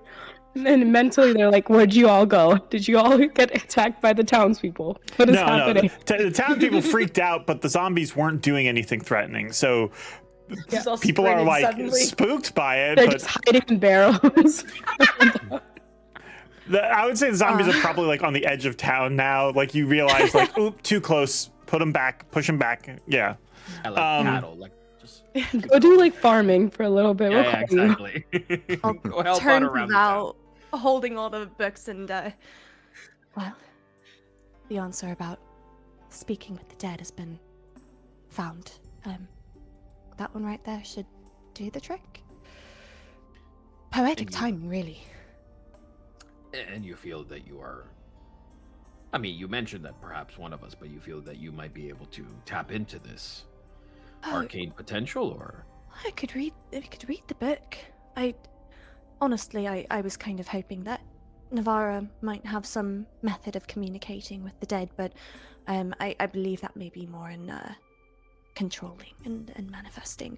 So, I will read through the book and speak with the corpse if we can find one. Yes. Great. Yes. Looks like we all have a bit of reading to do. You can't take all this all on your own. Oh, will you join? You both, really? Yes. That makes me very happy. Great. It's always great to have company. Valandor kind of looks back to Alucard. Damn. I don't want to be reading all these books. I was like low-key really into it. These books right now. Okay. So do we know where one of the homes would be? Do we want to go there, or should we head back to home base? Above table. If we go to the home, it'll be the remains of a dwarf or this person, or this creature. So I mean, we could technically handle the situation there, but I would also be down to head back to home base. That's Jose speaking. Okay. Yeah. No, Yes, I think just anything. Let's get out of town hall if we can. And then let's leave. Yeah. You guys head out of Town Speakers Hall, and as you do, you hear so outside of Town Speakers Hall, there's like the open sort of like crossroads of Phandalin. There's the Shrine of Luck, and then past that there is there's this large green hill, which people refer to as the Round, and on it, you see that's actually where you guys buried. That is where you actually buried Narth, and you see running up the hill, Daisy. Daisy! And chasing Daisy is Lennar. Daisy, no, come back! Daisy! Oh dear. Oh no. It looks like this. Ah! Oh no. I'll speak to Daisy, and I would like jog up and cast Speak with Animals on himself. Lennar, do you need help? I don't know what's gotten into her. She's spooked by something. As you see Daisy approaching, you can see already, like even as you're getting close, you can see that Daisy is sort of stumbling, like not quite limping, but like losing their balance as they're moving. And you are casting Speak with Animals? Mm-hmm. Yeah. Oh, I'm gonna be sick. Oh, it hurts. It hurts. No. Daisy, what's happening? And suddenly you see, as you get close, there's like a squishing sound, like as suddenly massive tentacles writhe out of Daisy's back, spewing out of her skin, covered in like purple and like greenish flesh, sort of like this. I love one thing! I love one goddamn thing! Remember when I told you guys to not be mad at me because of something that's in the book? Ignore. This is that thing. It could have been a different cow. What the fuck is that? Why couldn't you change the animal? Could have been a different Cow! Make it a person! I care less about it than this! Lennar had one wish to take care of his friend's cow. As Daisy screams, these tentacles spew out, whipping and lashing back and forth, and then Daisy begins to puke. Just mounds and like more than what their body should be able to hold of this gray, oozing liquid. It splatters all over the ground in front of them, and as soon as it does, it starts to writhe and move and grow and spread. This ooze that's twitching out from them. God. At this point, I would like everybody to roll initiative. Okay. my word. Okay. Actually, one moment. Gotta add you to combat. Also, Navarra and Penny, you can give yourself a long rest because you would have had time to sleep. Hell yeah.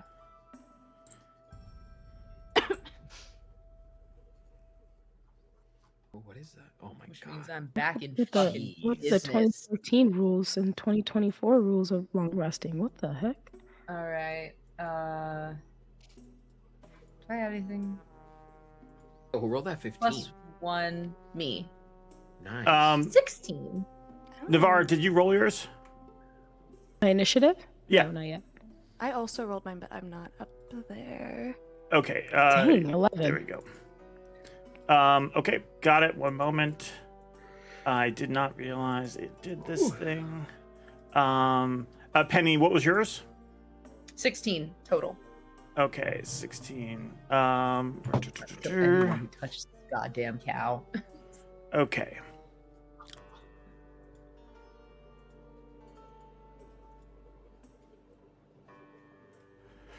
Okay. Guys, good news. We made it to the last combat of our season. Oh, yay! So, you know, that's good. No pressure. Who's making Yeah. that saves? No money. That's tradition. And did you guys take your I long got rest? Yes. Okay. It was Stopped up not for me. updating for some reason, but that's fine. All right. Top of initiative is Leo. Leo, how close would you have been? Not very. I would have stuck with if Val was already in like kind of further back. I'm probably next to him right now. Okay, so you're probably like back here. Valve's probably back here. Important thing. See this ridge line, which I was able to draw using the new Foundry Nexus tool, which also I was able to update this grave without opening a map maker. I was able to fill in the dirt and add flowers. So, you know. Yeah, pretty great. Cool. But this ridge line is important because if any of the oozes get past this ridge line, they will quickly spread throughout the city. And that would be bad. So don't do that. Fireball time, right? So Navara and Penny, how close are you to Daisy? I was running for her. I was hoping for a slow-mo big hug until this happened. Yeah, you're like probably like here, like stopping. Daisy! Oh God! What about you, Navara? They would have been third. Okay, so like probably in the middle. Yeah. Got it. All right. So, Leo, starting off with you, and let me go ahead and change the music to combat. Right.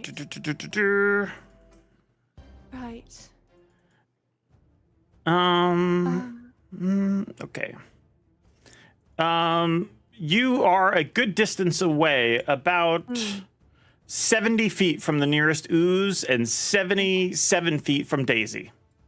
Okay. I have a quick question, and you can say no if possible. Could I use a portent on an initiative roll? Yeah. Could I give Daisy my other portent? What's your other portent? A 4.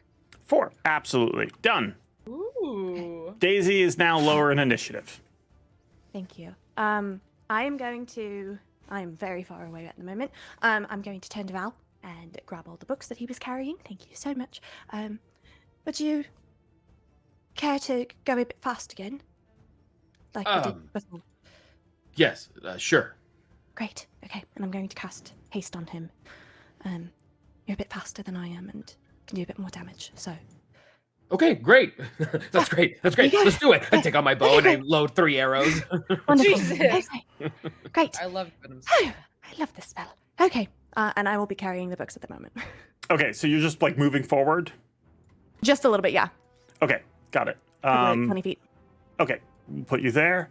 Okay, that is your turn. That brings us to Lenar. Oh God, Daisy! That's their turn. That brings us to the... That's their turn. That's their turn. Lenar is trying to take care of a cow for the first time in their life. Lenar for the weather And report. We're fucked. This All is right, nothing like anything that they were prepared for. Oh God. Wow. That brings us to the first ooze. The first ooze is going to... first ooze will go ahead and target Alucor. I need Alucor to make a... that's going to be intelligence saving throw. Here we go. Good Lord. That's an 11.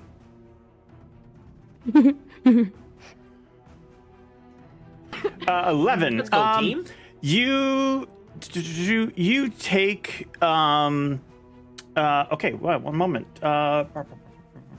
That's gonna be nope. That's hold on 1 second. There it is. Okay, yeah. 1, 2, 3. You take 6 psychic damage, and then this thing lunges at you. That is going to be a 16 to hit. That misses. Okay, it swings and misses as it sort of just like slides towards you on the grass. That is its turn. That brings us to Navara. Right. First ooze they can see. They're going to let's see, the grave. We have one by the grave. Throw down their cape and try and hit with a glaive. Okay. Thank God for advantage. 22 to hit. Yeah, absolutely hits. Awesome. They're gonna try again. 10. 10. That misses. Actually, no, never mind. That hits. That hits. Great. Yeah. So the first one was 8 damage, the second was 10 damage, and then with a divine smite. Oh, nice. Wait, where do I roll? Oh, over here. That is 10. 10. Okay, so that's 10, 10, and 8. That's 28. Got it. Yeah, you slash into this thing, dealing additional radiant damage. It like recoils in pain, but as you pull back your glaive, you see that there's acid on your glaive starting to burn into it. I need you to mark, just keep a tally. Everybody's going to start keeping tallies. You need to mark off 2 because you slashed into it twice. Okay. Okay, that is your turn. Anything? Well, is there anything else bonus action wise? Nope, but Divine Smite was their bonus action. That is it. All right, that is going to be this ooze will lunge forward, get to here, and I need a intelligence saving throw from Navara. Intelligence? Mm-hmm. Oh, that's a good 3. A 3, okay. That is going to be 4 Damn psychic it. damage to you. Why did Carrie say that he's celebrating Moz Day by having bad rolls? What was that? Hey, my fault. Dude. It then swings at you with a miss for only 6 damage. Or I'm sorry, it swings at you, it rolls a 6, so it completely misses. And that brings us to Penny. Yay! I'm gonna go for defense mode so that I have resistance to psychic damage. Because if there's anything that them beating up on my 2 friends are showing me is that it's a mental war. And am I okay if I go and attack Daisy? Am I gonna be within 5 feet of Alucor? I know that it's like a bit of a distance. I just want to see if I can impose advantage on him. What is it you're saying one more time? Will I be within 5 feet of Alucor if I go attack Daisy? Because I want to try to impose advantage. No. If you attack this one right here, you'll be within 5 feet. You're adding tallies. I don't know if it's a good thing to stab these things. Maybe. Yeah. Okay. I'll attack this thing. I'll attack it twice with the bone, with my lovely bone knife, and see if either of them hit. I'll have advantage. So that's nice. So. Okay. Ooh, that was needed. Highest was a 10 out of my first attack. 10 hits. Oh, awesome. Okay, phenomenal. Should I roll twice and see if I get 2 hits, or just do every attack per? Yeah, you can do that again. Yeah, that's fine. Okay. And if a 10 hits, then another 10 definitely would. Yes. So. Yep. All right, sweet. So that would be 2d8 plus 8 to have that all together. 12 plus 8, 20 piercing. 20 piercing. Got For it. the guy right in front. And then I'm going to bonus action disengage and put myself... To Daisy? No, I want to be further back. I don't want to be next to anyone. I'm not beefy enough to stand. Okay. So You want to like back up to here. Backwards. Yeah. Okay. You do take 5 damage though as you pull your bone blade back, and you see that acid from this thing is burning into the bone. You can feel it like tingling up your arm. Fuck you. 5 damage. Okay, That brings us to the next one. It is going to use its Psychic Crush. I need another intelligence saving throw from Navara.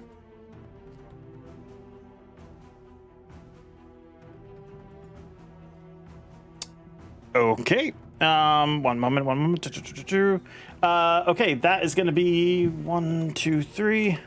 That will be 16 psychic damage to you, Navara. Okay. As it shambles over, and it has the audacity to stand right on Narth's grave and then swing at you.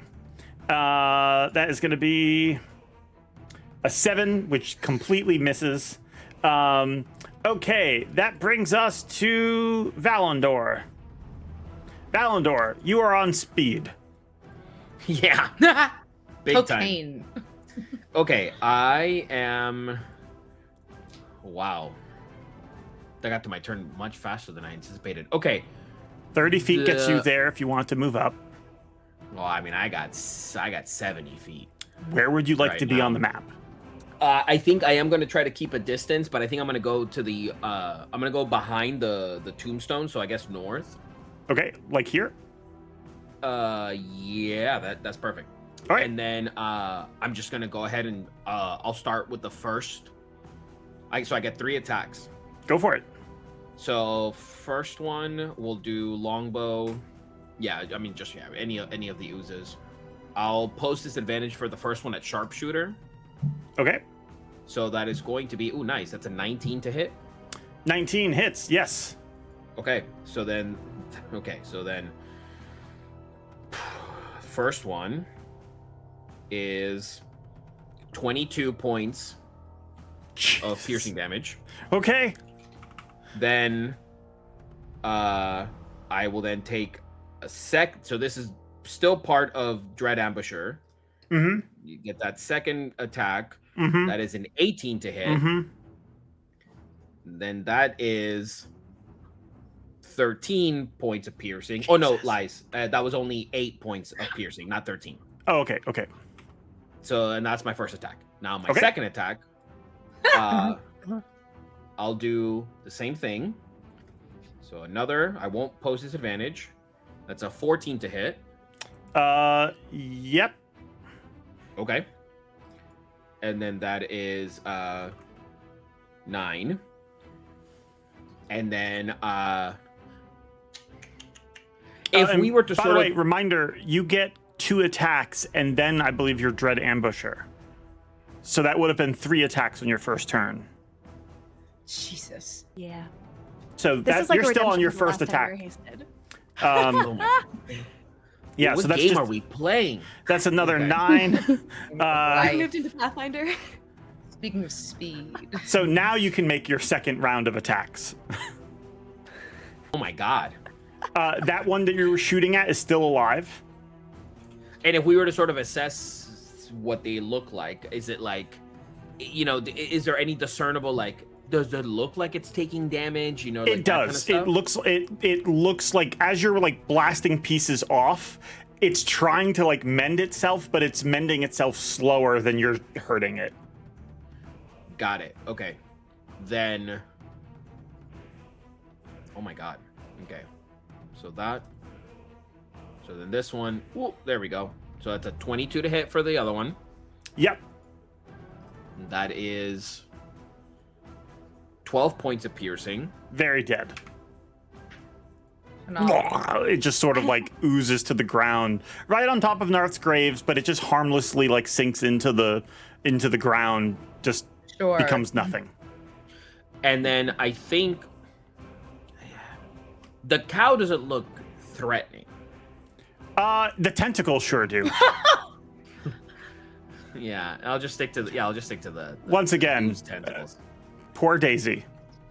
Poor Daisy. Okay. I can fix her. I want to be clear. I can fix her. I can fix her. All I did last was gave you guys a chance to meet and love Daisy before the book happened. That's we the remember. problem, George. You remember. That's the problem. Wild. What was that last attack? 11 Yeah, hits. Last one was 11. Yep. It hits? Oh, wow. Yeah. These Okay. things have or are you're hitting oozes, right? Yeah. Yeah, it hits. So then another 8 points of piercing. Okay, 8 points of piercing. Got it. Done. That brings us to Alucor. Alu doesn't turn to Penny, but she will hear him say, "I'm sorry, Penny." And for Navi being Do what you closest must. to him, You Navi hear will- Daisy say, "Oh, I'm sorry." Stop it, George! I'm gonna need him. I need you to This mute. today. I need you to mute. I need you to mute. That needs to be done. Yeah, just I'm press that button gone. real quick, buddy. Goodbye. Oh Um, my god. he'll yell to Lennar to get away from Daisy. Okay. Oh God. And Navi will see. He looks really somber right now. And he'll gather his hands and bring them down and lift up and create a wall of fire, going from the front of where Alu and Navarre are to Daisy, but stopping to make sure that Lennar is not caught in it. Okay. Well, what's the So what's the shape of this thing? So wall of fire is come on. So it's 20 feet high. It is 20 feet in diameter and 60 feet long. But I want to try to cut it if possible. Okay. Okay, Can you, I think I angle got it. away from Lennar entirely? Like if you do it on a diagonal? One moment. Like a swoosh. Why is geometry so hard for my brain right now? That's a right angle.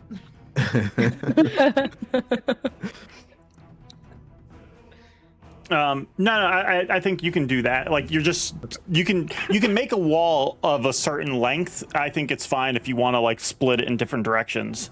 I don't want to make it like super duper long. Right. That might be a bit excessive, but just like enough to cover maybe like as far as where Penny is to put it in front of her. But then yeah, not much longer than that. Yeah, that sounds good. Give me one moment. That's gonna be.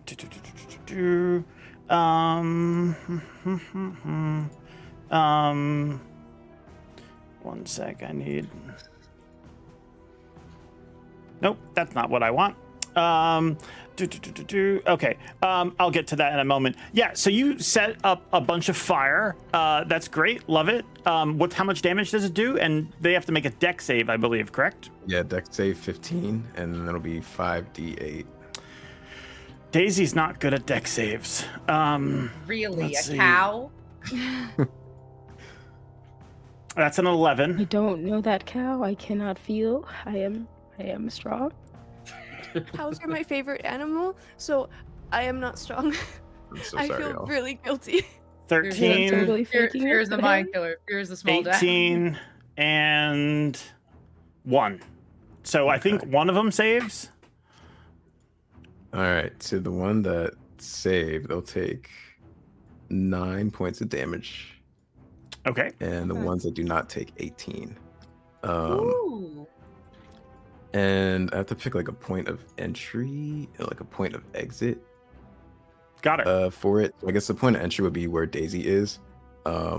So for those that like make it through that threshold or like pass towards Navi and myself would be like out of the damage effect. 18 fire damage. Okay, so that's gonna do our oozes each take that one takes 9. That one, whoops, nope, don't do that. That one takes 9. And then this one takes 5. Because they are resistant to fire. Daisy, on the other hand, is not, so Daisy takes 18. You hear, everyone hears just a very sad moo from Daisy. As the tentacles are still lashing around. That brings us to Daisy's turn. Yay. They take fire damage when they start their turn there, or when they move through only it? when they end their turn. Their turn there. Yeah, Okay. they end their turn there. Daisy, let's see. Daisy movement speed is one moment. I did not think of the cow's movement speed. That is. The line does not concern herself with the cow. Cows have a movement speed of 30. The killing of the DM after this moment. Daisy runs this way, trying to get away from the fire. As they get here, these tentacles will lash out. One of them will go ahead and strike Penny. That is a 9 to hit. I believe that misses. Yes. And then another one will attempt to hit you. That is that's a natural 20. Silvery barbs. Damn it. And I yell, Penny Duck! Penny Duck! Penny's that just is telepathically another communicating 9. Daisy. I'm so sorry. I'm so sorry. I'm so sorry. And Alu, you can hear Daisy saying back, I'm sorry, I'm sorry, I'm sorry. That is Daisy's turn. That brings us to this isn't home on the range. this ooze. It can be. It should be. This isn't what? I was just like, this isn't home on the range. This is I need a intelligence saving throw from Navara. Navara, they have sensed your mental weakness. That is why they're aiming for you. I'm sorry. I would also wait. I'm so sorry. I forgot to give advantage to anyone. I would like to give it to Navara. There you go. That helps. And by mental weakness, I want to be clear that you're being hit by these attacks. Not sorry, that came out wrong. No, you heard it the first time. It's fine. It's okay. It's not the exact same fucking number. Okay. Damn it. That's gonna be. And Maz laughed. That is 7 points of psychic damage to you.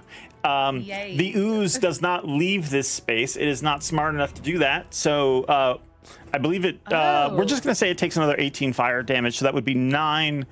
So the ooze is dead. Okay. It's not smart enough. Is that turn? That brings us to Leo.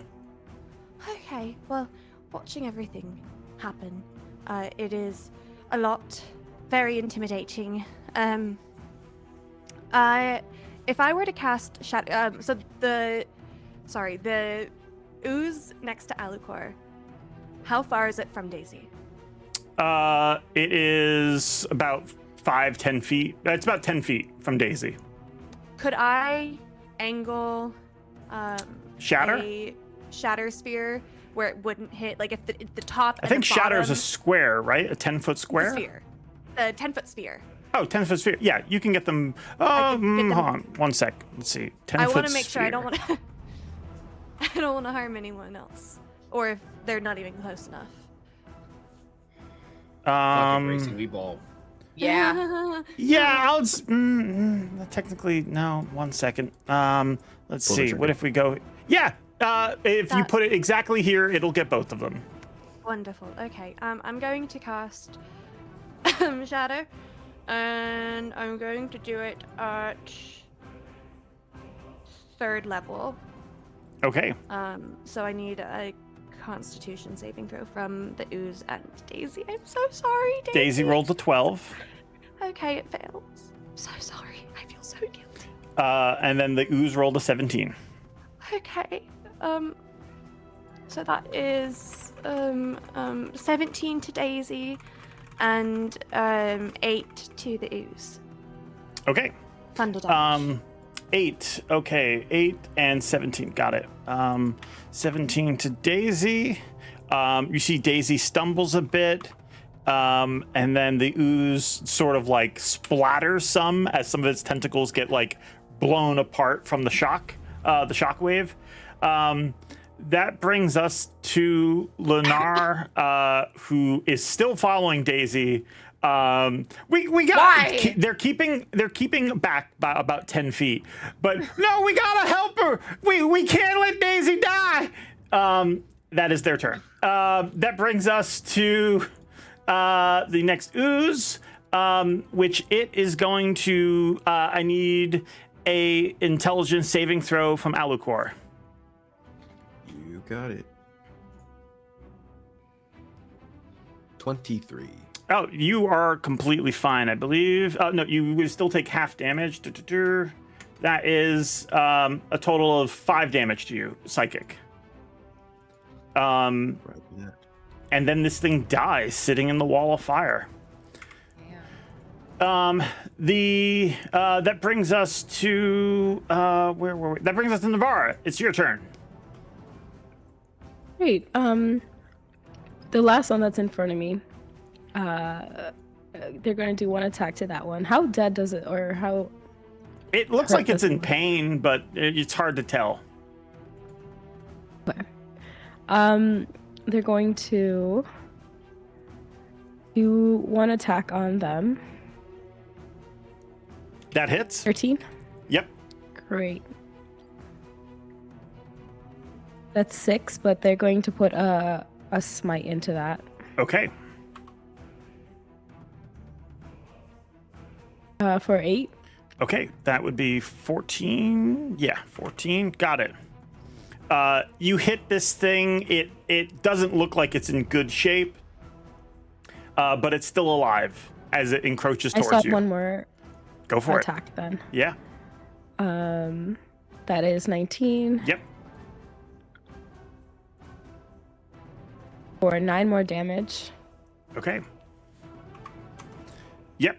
It's still alive, but just barely hanging on as it slithers towards you. It will make you make an intelligence save again. They're going to finish. I'm sorry. They're going to put a seal on it to finish their turn. Oh, okay. Got it. Well, it applied when they first hit it. Like when they can do weapon attacks, they're pretty much putting a seal on it. Okay. Got it. Does that do additional damage this turn? Nope. But there's Okay. one on them. Give me an intelligence save. As on its turn, it's making its attack against you. That is Moving up. Let's see. 1, 2, 3. That is going to be 8 psychic damage to you, and then this thing does die. Navarra is just like almost clutching on, like almost falling down to the grave, but not too much. They're just on their, like holding onto their like thigh or their knee, just. But they still have a worried face to Alucor after they did the wall of fire. Okay. That brings us to Penny. Penny, is your turn. Daisy is trying to run, but their tentacles are lashing out at you. It's just trying to infect the rest of the town. Okay. The thing that the poor farmer said made me second guess my actions. It looks like the tentacles are coming from inside her, right? It's not as though an animal has like latched on like a tick and then I can just pry that off. No, you see it's very similar to your own infection. Oh. It looks identical to the tentacles on your arm when you let those out. I'm talking to Daisy right now. And I just be like, I'm so sorry you're scared, but we have to make sure that everyone else is safe. Okay? Daisy, Alucor, you can hear that Daisy saying, I don't understand. Okay. Penny looks up to the farmer, because he's upset too. There's nothing else we can do. She's past the point. This is what's best, and she's gonna take a cue from Valandor and cast haste on herself, and then just start attempting to kill Daisy in the fastest way possible. I'm gonna have my flail out still. I'll switch to a flail and try and knock Daisy prone as best I can. Okay. If I can have that. Lovely. Please fall on the ground. +7. Dirty 20 to hit. Yep. And then it'll do D10 +4. She needs to roll a con save to stay up. And it's a 12 bludgeoning damage. They rolled a 9 on the con save. Okay, so she's down, and They fall prone. wonderful. And then I'm going to, with my other attack, back to knife. Am I within 5? I have advantage. She's prone. I'm going to make my second attack. Let's go. With advantage. That's another dirty 20. For the bone blade. Oh god. That's a +6 too. Okay, so. And give me 1 second. I hate One math. moment. D&D Beyond. I need to just check something because I believe you might have Go ahead. advantage, I do, I think, because she's prone. which means you also have sneak attack. Yeah, so I'm gonna add the d6 onto it. So this will be +4. So that's 5 + 4, 9 piercing damage, and I think because I use an action for haste. Haste gives me another action. I use it to attack and get him with the clobber, and then I use my bonus action to attack it once more. I think I've used up my economy. If I'm pretty. Penny, do you show any hesitation in this moment? Yes, of course. I mean, I was very, very gung-ho about dealing with a problem, and then I started talking to a cow that had people and feelings surrounding it, and it's wanting to live, and this is not as black and white as the goblin encounter. This is weird and nuanced. So yeah, definitely. As Daisy falls to the ground from your hit with your mace, your flesh maul, you switch to this blade and move in to strike at Daisy's neck. You hear someone scream, "No, wait!" Do you continue through or do you hold?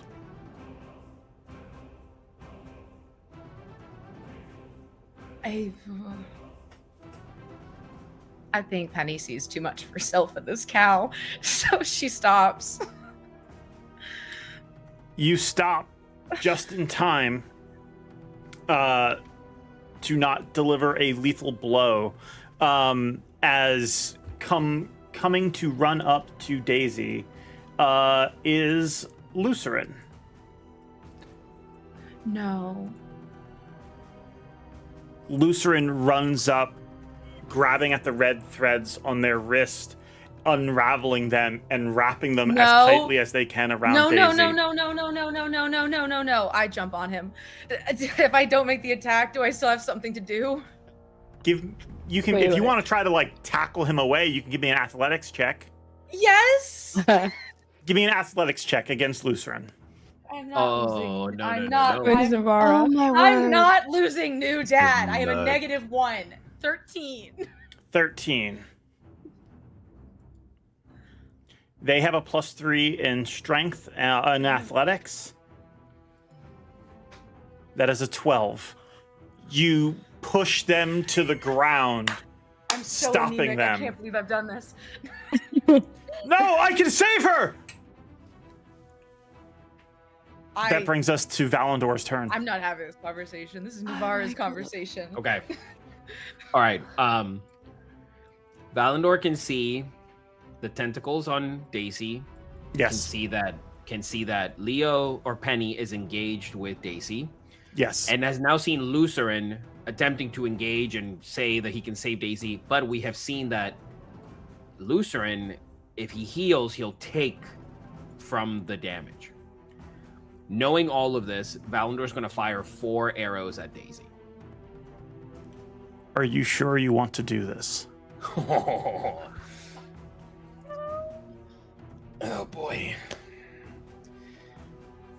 Yeah. Yeah, I'm sure. Go ahead and make your attacks. God. What is this reaction? Holy shit. This is the right thing, isn't it? The cow's not going to blow up, right? First one's a natural 20 for 28. Right? Roll damage. So it is 12 piercing. And then with a crit, what do we do with those? You would double the dice damage, so that's 19. 24. Dice damage. 19. Yeah, you're right. Yeah, you're yeah. right. Yeah, 19. Yeah, 19. So that's the first one. Okay. Second one, That's an 11 to hit. She's prone. She's prone right now. It wouldn't matter for a cow. They're pretty big. Yeah, that would still hit. Okay. So then that's another... You fire 2 12. shots quickly into Daisy, one striking into their neck, another into their head, and Daisy goes down. As they collapse to the ground, the tentacles slowly wither and fade back into Daisy's skin. Navara does, when they saw Lucerin like come through, they were going to yell out, "No, he can help!" And then as soon as all this happens, just he can. Oh, what happened? Lucerin dashes. continues forward to try and give healing to Daisy. Does anyone stop them? Alu breaks concentration on the wall of fire, and is beaming up to Daisy. There's just flashes of the grove, flashes of the burning. You need to get away. This needs to be burned now. Valandor still holding on to that arrow, like pointing in the direction of Daisy. And then as Alucor says that, he'll also say, "Get away from her!" about Daisy. Give me... Yeah, you can Navara choose... will go up to him and literally, like, under his arm, like, try to pull him off. She's gone. You can give me She's gone. persuasion or intimidation, Alucor, at advantage. It is going to be persuasion. First roll is a 15. Second one is a 5, so we're going with that 15.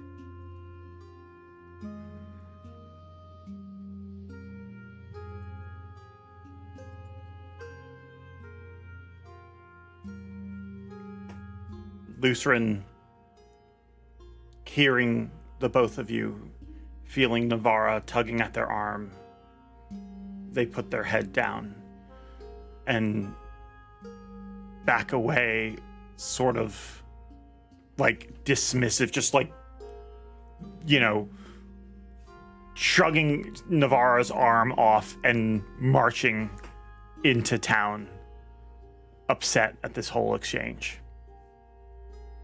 Lennar rushes up to Daisy. Daisy! Oh, girl! Why'd this happen? Penny. The thought crosses your mind.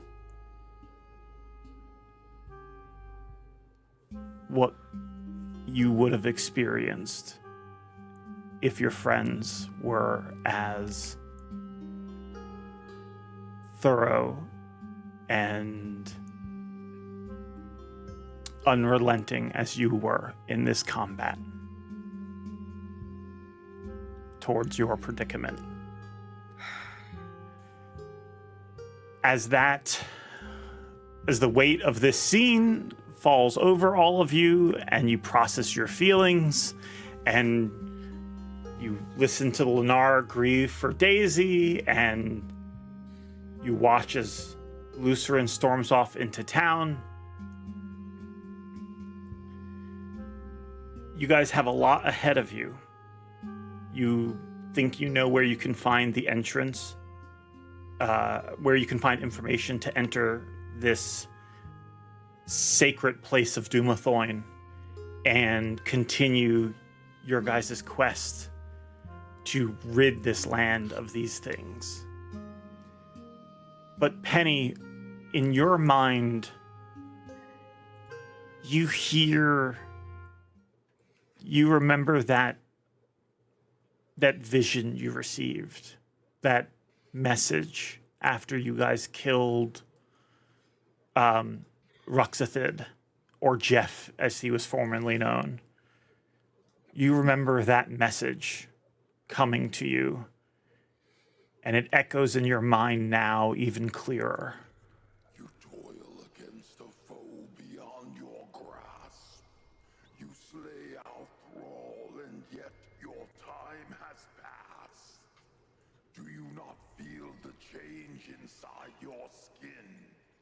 And if you do, what hope have you to win? Soon all shall turn against your kind. Your bones, your homes, your hands, your lands, your minds. Now go and find those you love and hold them near. For time shall come when soon our God is here. You toil against. As that plays in your mind, that is where we'll end today's episode and our season. Yeah, it's not how I expected things to go. That's it. That's all. That's all for us. It was an amazing season. You guys did great. Yeah. I feel really bad for Daisy. I really do. Yeah. I had to bring out an emotional support cow for this. I hope you know. I had to go get this because of you, George. I want a cow now. Tell him, Gracie. Someone please clip that. I'm not gonna so you lie know. to you. A thought that crossed through my head was, what if I try to res her? Would that be bad or worse? Guess we'll never know. Guess we'll never know. Guess we'll never know. Nah. I went through the stages of grief during combat with this cow. Jesus. Yeah, Very no. cute cow. If Lucerin got any bit of that, No. no. Were you planning on killing Lucerin today, George? Was that your intention? I guess we'll never know. It I guess we'll totally never was. know. Yeah, it totally I guess was. we'll never The know. amount of times that Lucerin's just been like, here, let me help. And I'm like, no. No, Don't bad. touch me. No, sit down. Stay away. All right. Lord. Oh my That is God. all Hell for of a us. season. Hell of a season. That was a wonderful experience. Big thank you to everyone who provided the amazing fan art. Oh my God. So good. Let's not forget this piece as well. So freaking good. And earlier today, we got these amazing pieces. This one feels a lot sadder now. God damn it. That back up. Put that away right now. I have no more voice. It's gone. We're crying. It is literally gone. And I'm using the little bit of it left to get that picture out of my head right now. Get it. So I guess off the that means screen. Daisy won't be joining us on this Friday. Oh, you evil This man. Friday we'll be I'm playing. playing Daisy. Yeah, I'm no. playing Daisy, and I'm gonna be a Nick's not gonna play Gloomstalker. And every Daisy. time you try to do something serious, I'm gonna be an absolute idiot, and it's gonna be Revenge of the Cow. This Friday, we'll be playing a special Halloween game following Bessie and Grimble, the goblin from earlier. It's been an amazing session. There's so much. We also have, starting on Wednesday, we have 2 more episodes left of Fears and Fortunes. The next one is going to be Wednesday. Then we'll have our special Halloween episode, and then we won't be back again until the season 3 finale, which will be November 12th. Big season finale for Fears and Fortunes. There's going to be a special guest on that episode. Really excited about that. I can't say who it is. But yeah, really looking forward to it. So please make sure you check that out. And if you're watching this and you've liked the show, please go ahead and subscribe. We'd really appreciate it. And everything you can do to support the show or give us comments or things like that, or amazing fan art, it really helps. It keeps us going. So thank you all for watching, and we will see you next time. All right, that's it. Goodbye.